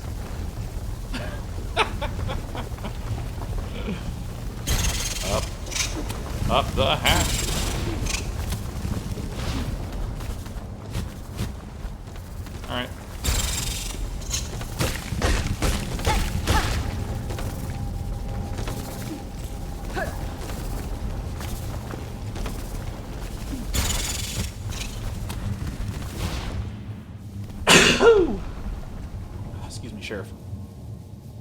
1,000,000 rosaries.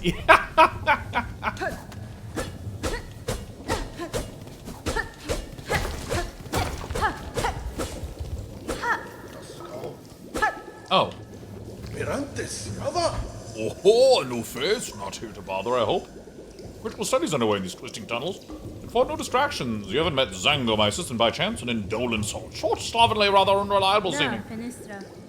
The arcade below here encountered a shell not dissimilar from your own. I suspect your assistant may have met an unfortunate end. Oh, that careless buffoon! No oops. Now onto my work. I must return with my assistant so rudely dying on me. I have tasks enough for 2 bugs. If you have further interest in my precious plasmium, kindly leave me in peace. Yanara. Alright. If some miraculous substance intrigues you too, a wonder beyond wonders, miracle-made material, plasmium. In Hollywood, it's called unobtainium. A naturally occurring elixir with no equal. It heals wounds and strengthens shells. I suspect it can even defy death itself. Padastama. Plasmium, you call it? I've encountered its like before, else substance of remarkable similarity. Highly unlikely. The grey and barren soil of the mainland could never produce something as singular as this. And that is an indisputable fact. Plasmium was discovered by my master at the farthest edge of Farloam, hidden deep in salt-stricken waters. I brought it to these caves under her direction to study how it flourishes in a foreign place. Perhaps, like myself, you have been bewitched by the plasmium's beautiful glow. Yeah, it's blue. Would you assent, then, to assisting?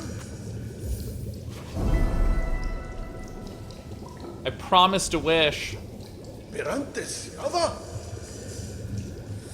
Fala. Mirantes, Yava.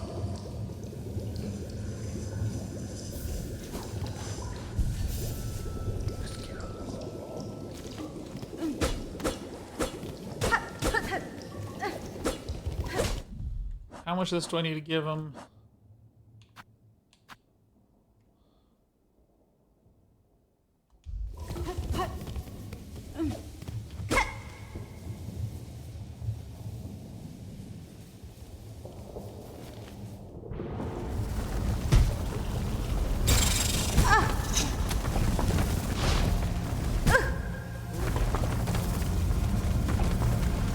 Oh, you shitting fucker. He said coolly.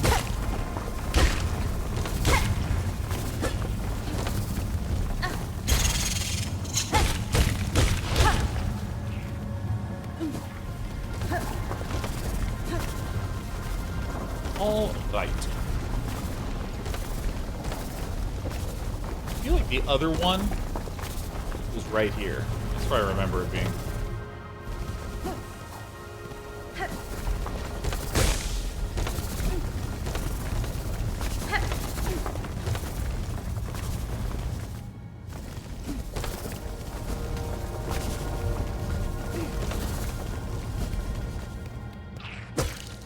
Damn, I'm good. What?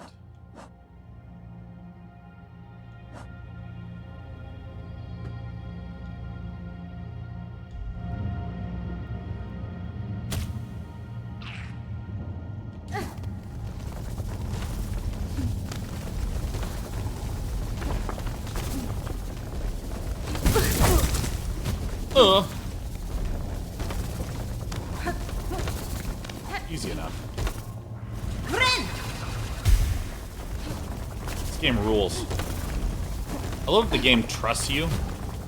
It's so much better than the game that doesn't trust you. Did you guys all see that Ubisoft makes Silksong a parody video? Like, if Ubisoft had made Silksong?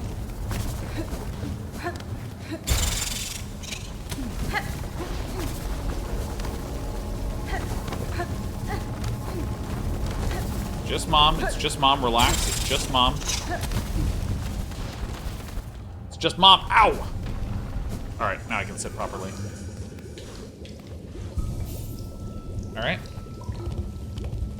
I hit the thing. I do the thing. I swap the thing.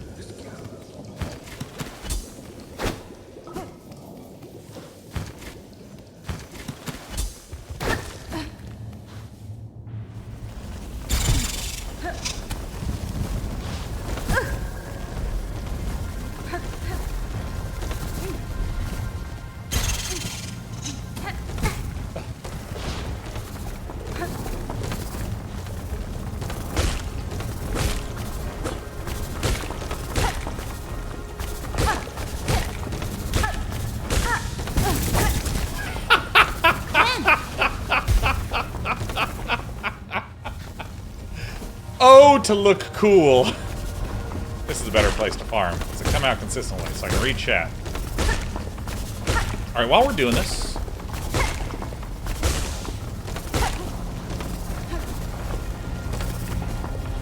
While we're doing this, friendos...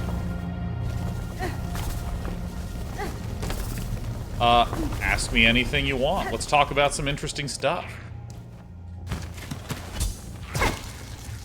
Oh, that's nasty. N-A-S-T, nasty. 1 out of 3? It 1 out of can't be, but I'm pretty sure I know where the other one is, so...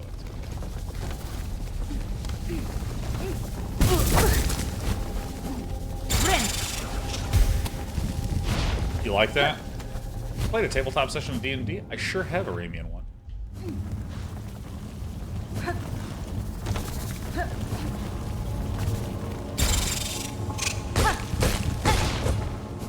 And, whoa! I think Dungeons and Dragons is a very high variance activity.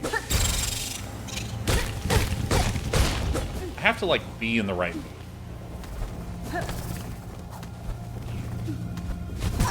You turkey bastard.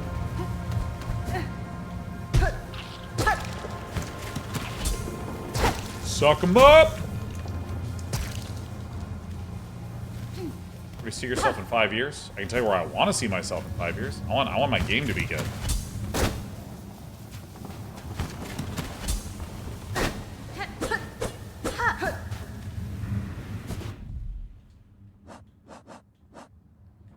I want to be a guy that's made a good game.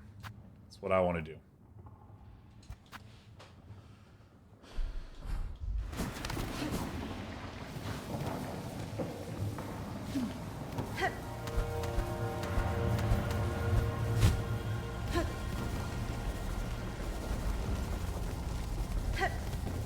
So okay, I've been extremely clever and not said anything about what we're making at all yet.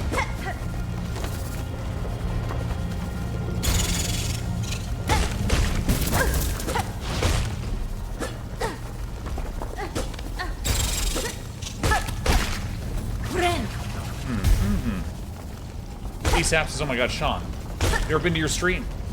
Only your YouTube for the last 10 years. Thank you for having an infectious, positive attitude. Got me through some tough times. Oh, I'm thrilled to hear it. Oh yeah, and you're right. Oh, apparently I have. That's right, you have a 2-month sub, and I'm like, how dare you, lying imposter.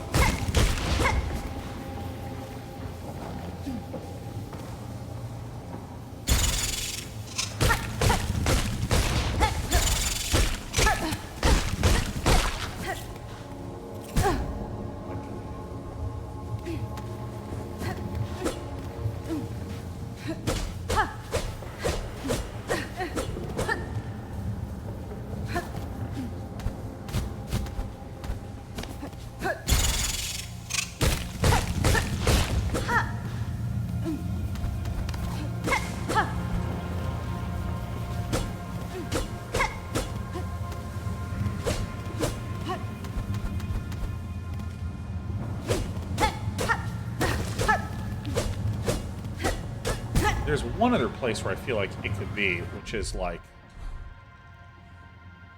somewhere in this area up here. But I've only encountered it down here. Shall have to hunt.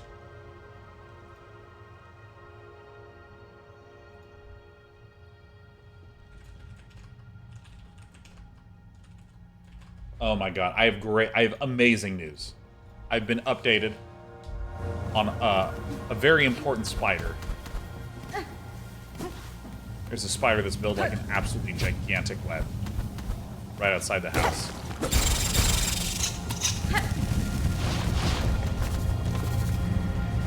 Let me tell you, little spider guy just got himself a snack.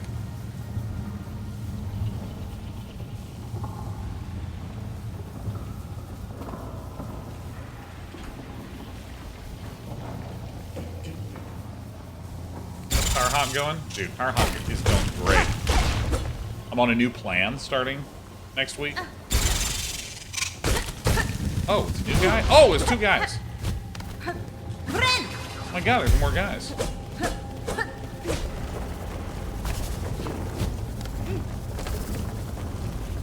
have gone down here, I want to say.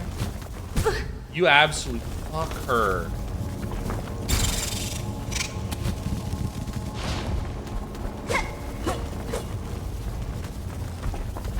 No way that didn't hit me. No way.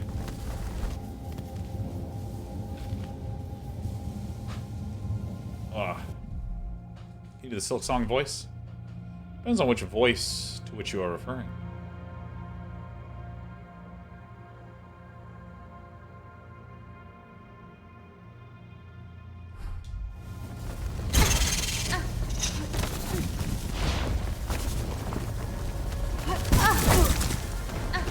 Fucking let go!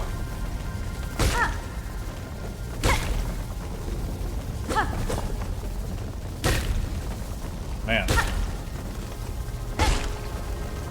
I know exactly what we're gonna do. We're gonna try to finish this quest, and then tomorrow we're gonna go into new lands.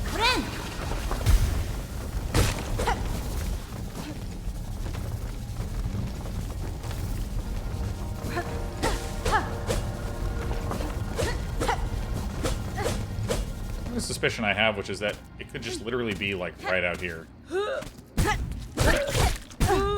How are you hitting me twice? I'm better than you.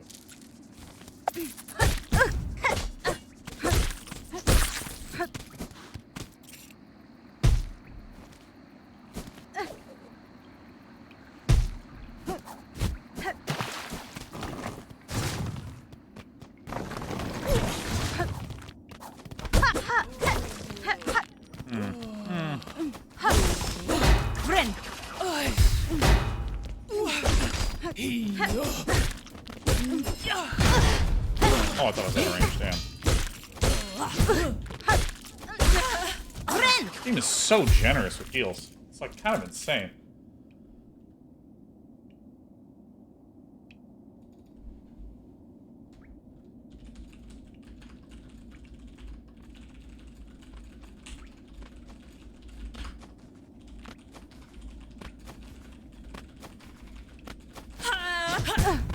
Oh, give me a break.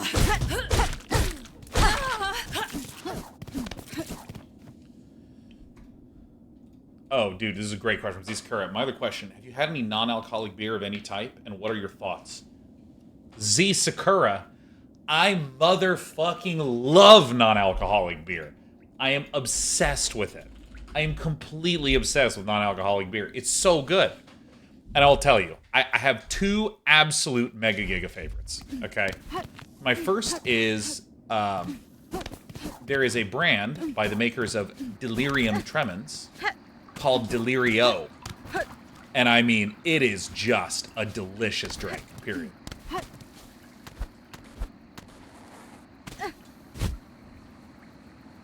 Again, Delirio is the name of it.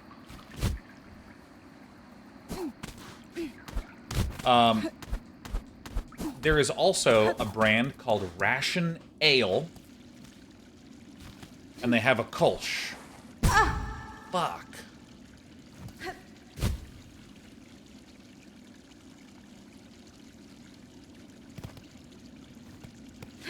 And Ration Ale Kolsch, I mean, I drink like a 6-pack a week. So good. Also, Tom Holland, his brand, Bero, B-E-R-O, is fucking banging. I like most of their stuff quite a bit. I think that the only non-alcoholics that I tend not to like is like cerveza. Because it just tastes like lemons and ass. It's so bad. I hate cervezas.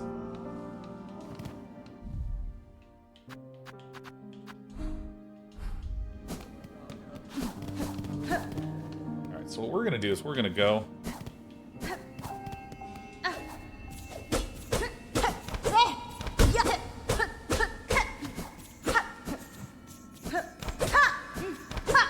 I realize you have a thrust. Heineken Zero is solid. It's sold in a lot of places.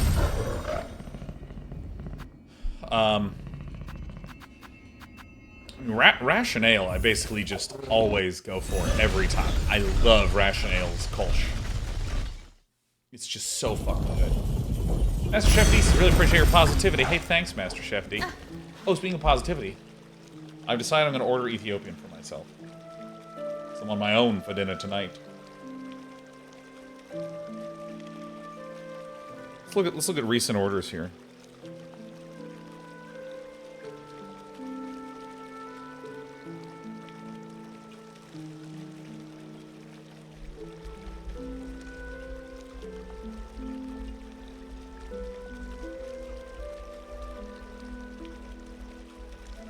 Alright, I gotta do a new order here. Alright. Let's look up this place. Hold on.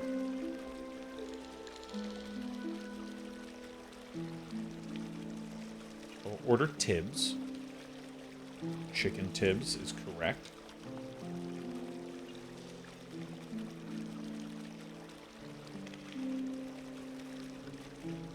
Alright, we're gonna ask for extra meat mita on the side.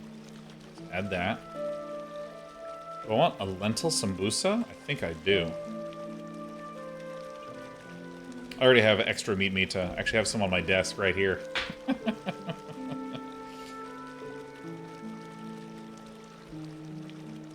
Oh, they're closed? Alright, I'm going to Taco Bell afterwards then. I don't even know, like, what am I doing here? Like, what's the point if I can't get my Ethiopian? I don't believe it. Like, what? It's closed? Odds. And there was a door. Yeah. I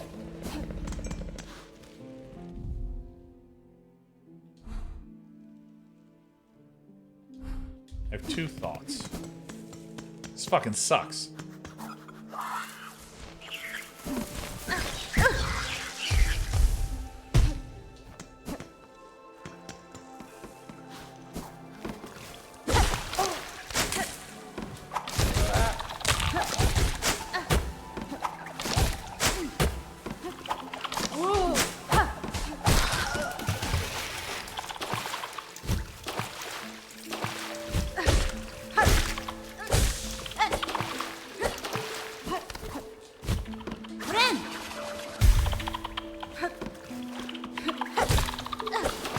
Oh, shit. Oh, I'm drowning. Oh! Alright, whatever. I'm done with my own decisions.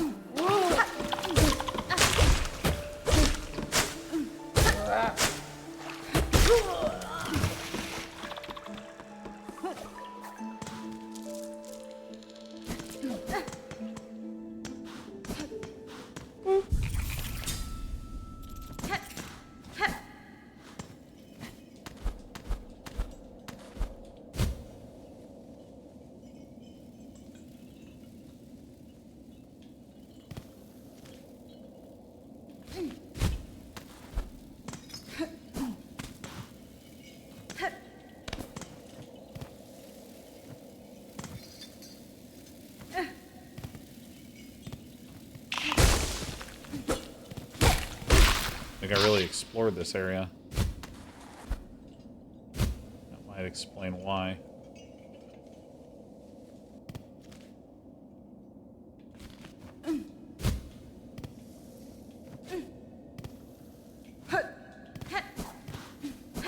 All right.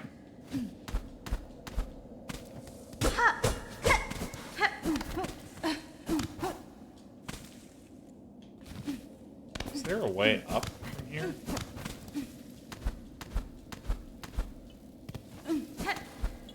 This is just back where I was again.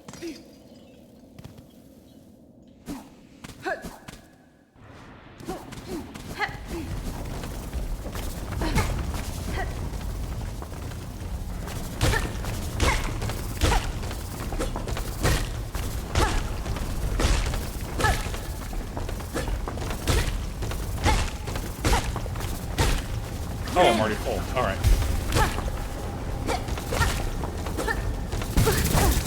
Whoops, I was looking away. Really therapeutic to just be in autopilot on this.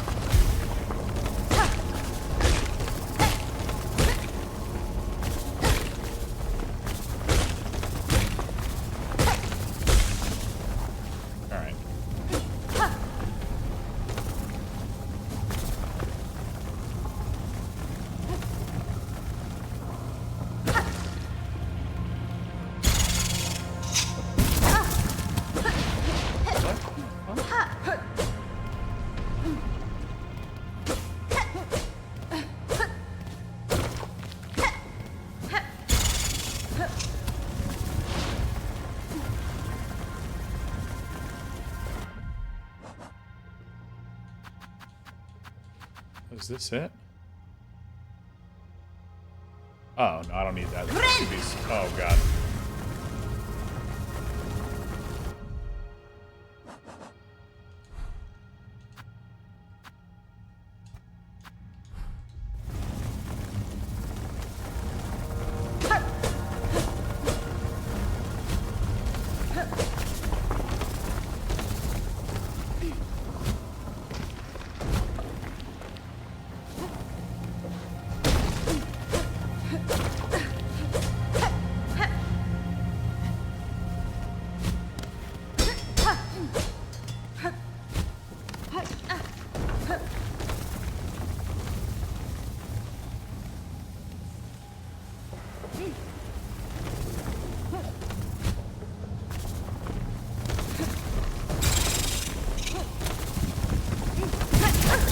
Whoopsie. Doopsie. Fucking daisies. Where are these little bastards, man? Oh, this was way easier to ascend.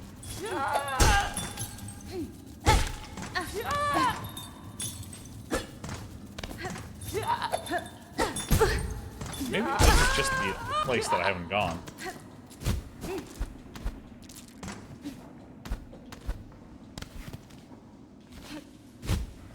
I just don't think I've been up here before, right?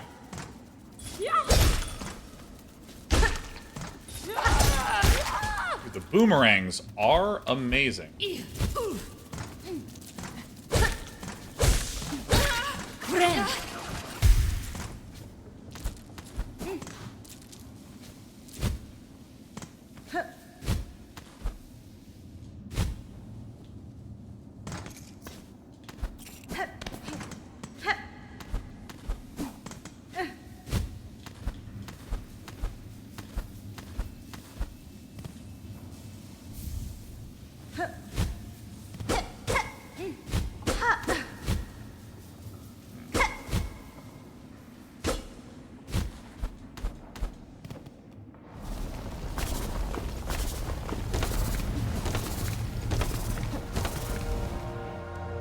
Okay, so I guess I'm gonna descend down this way. Because, I mean, he said it was south of where his lab was, so we need to think that maybe it's over here.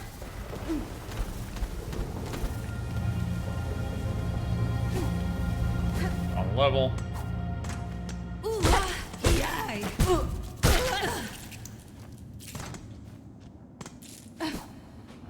Okay.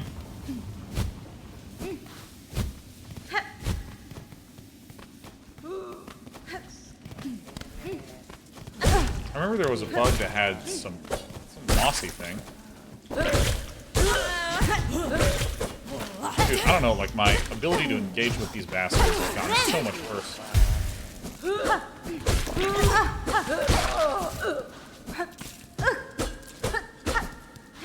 Huh. What the fuck?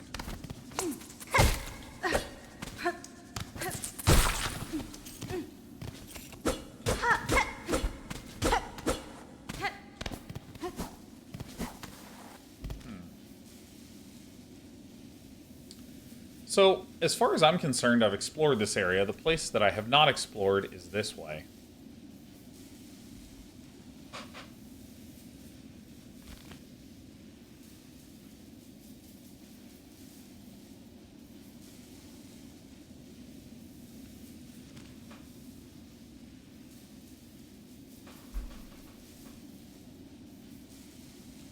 I actually am going to do one more circuit along this side.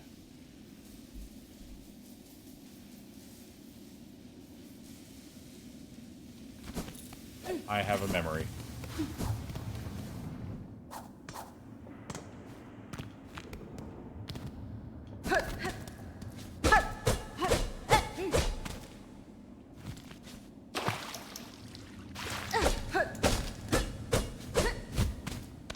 Current objective is this.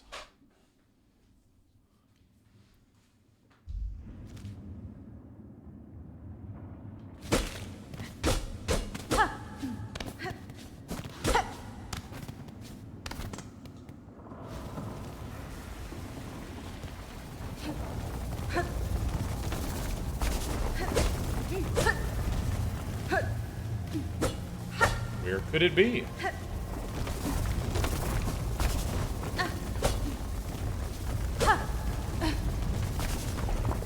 So, I don't know if we are considered in the lower Wormways or not.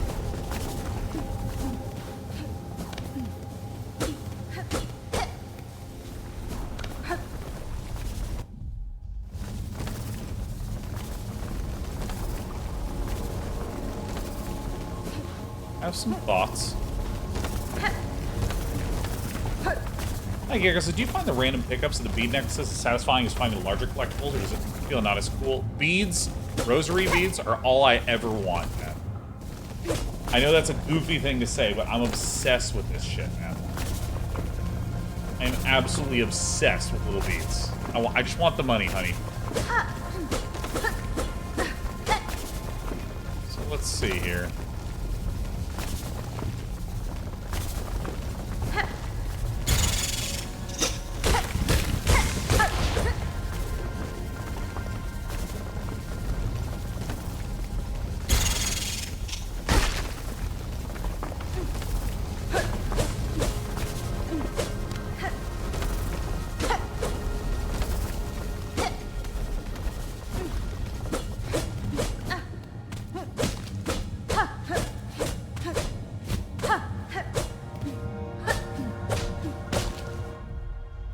So, this is the most suspicious area of all.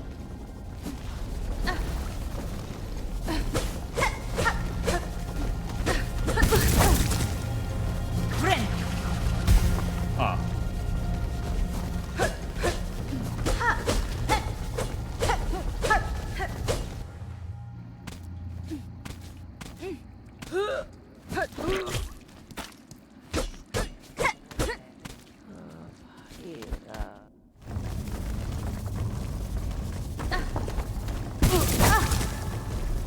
Okay.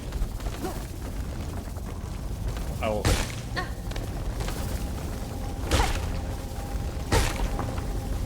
This is probably the last thing I'm going to do today.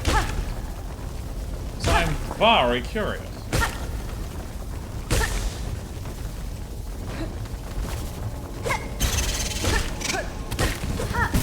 Ah, farts. Give me a break.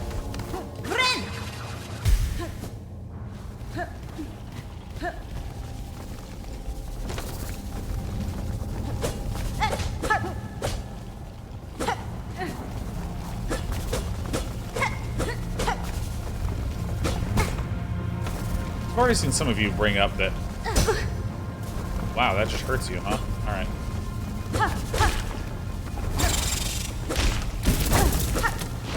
Give me a farting fucking break. Alright, I'm gonna hit this guy.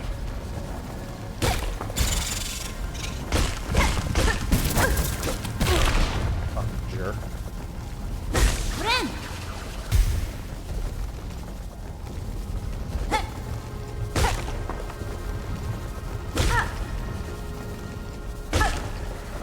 We can't find it soon. I'll just go ahead and call it. I am a Pengar Bengar.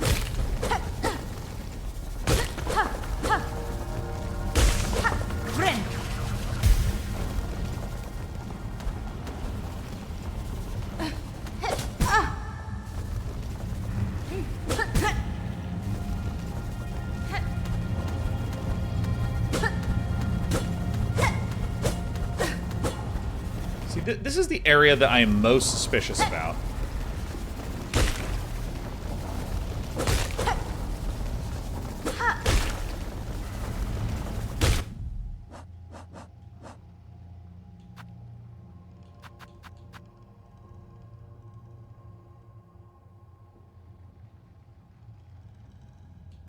Nice.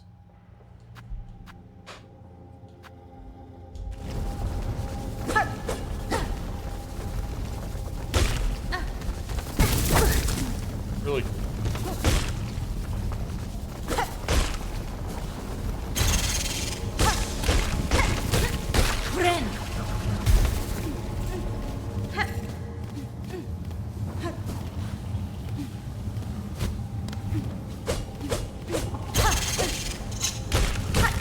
Oh, I see. They just respawn.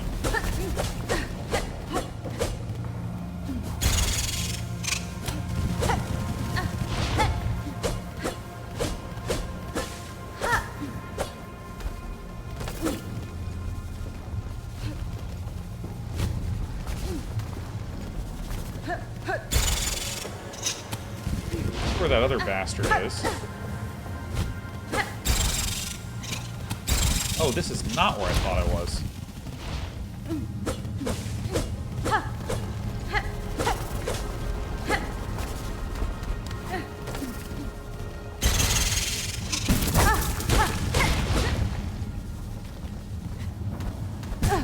Oh, that goes to here. Let's see.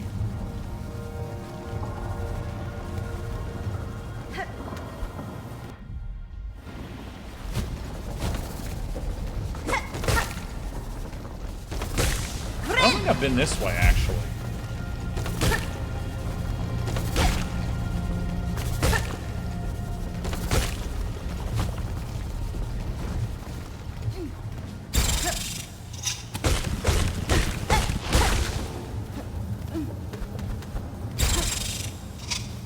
Have been this way.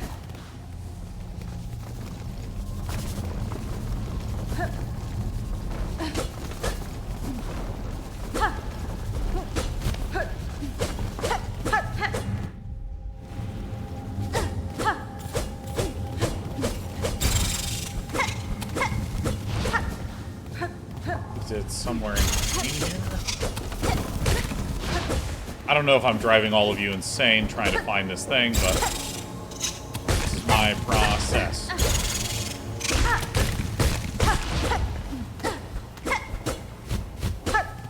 This is the dead end.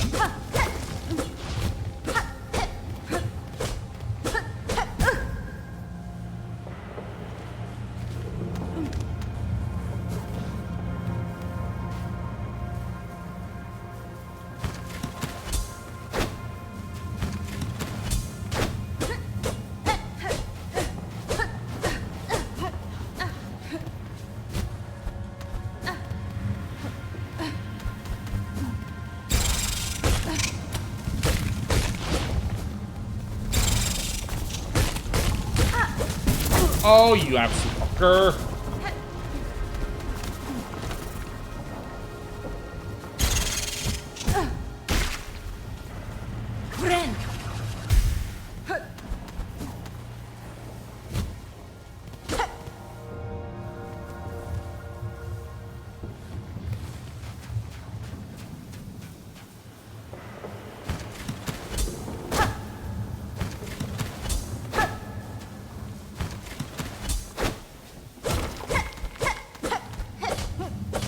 See, this is like really... This is messing with me right here, man.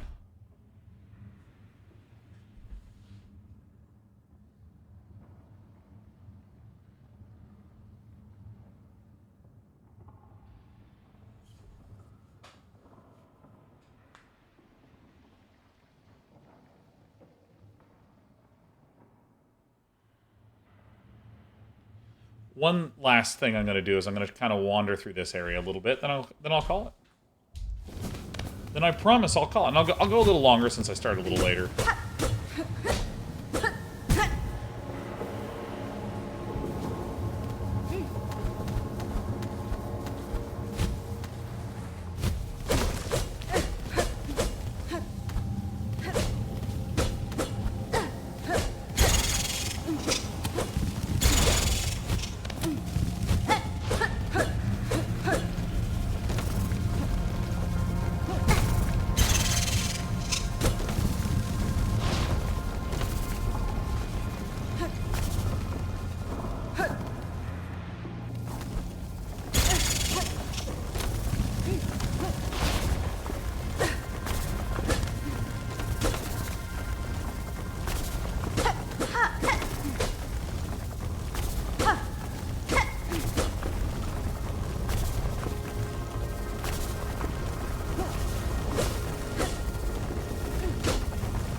I am confused.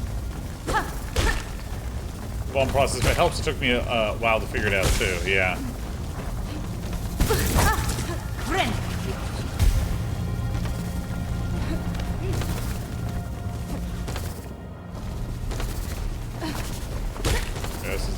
next farm. Man.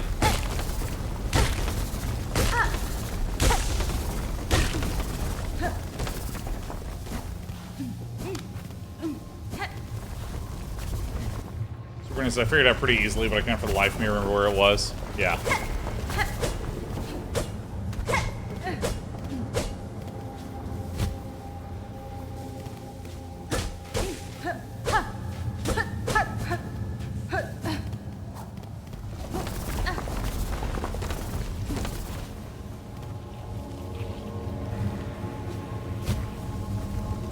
Well, that's conspicuous.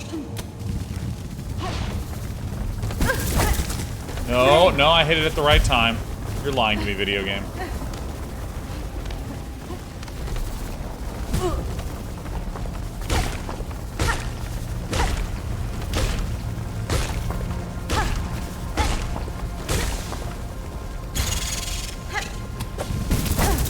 I am annoyed.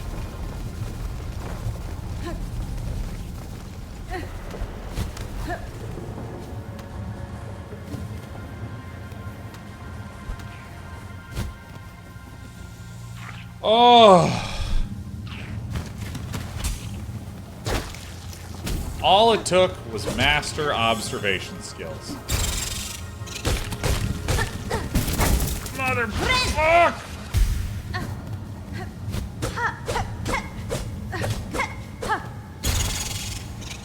And it happened because I was like, well, this is suspicious. And there it was. That feels rewarding. The kind of reward that only Taco Bell can say. Fuck, I'm fucking bad!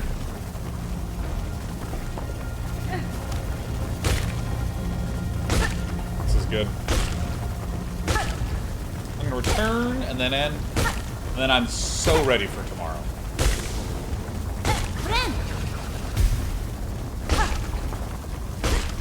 Now, there is some probability that I will not stream tomorrow. Some probability. And the only reason that is the case is that we have a big play test tomorrow. And it's big for only one reason. I'm excited for it. So I want to make sure that I get all the shit that I want to get done for it.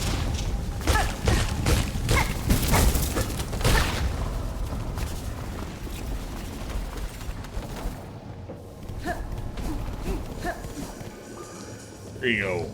Gotta say. Assistant, how goes your work? Yeah. Dusko. Oh, exactly the required amount of satisfactory effort. With this pure plasmium, I may finally come to understand the wonder of substance. Need a wish. Indo. Proving yourself capable assistant, take this delightful improvement of my invention. Plasmium file. With it, you can inject precious plasmium straight into your body. Almost painlessly. Cadestre. Gotta So your say. plasmium is so beneficial. Protection from harm. Feels exquisitely good. Pirantes, yava. Gotta say.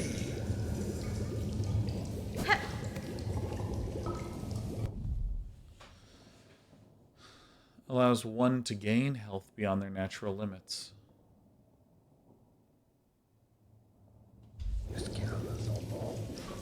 Cool. Gotta say. Alright.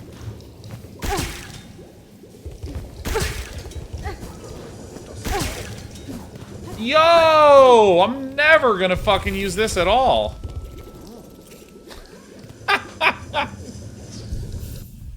Alright, we're done. I'm literally bailing on that the instant I remember to bail on it. Well, everybody, I'm gonna go. And tomorrow we're gonna do a little bit more Silksonging. Very likely.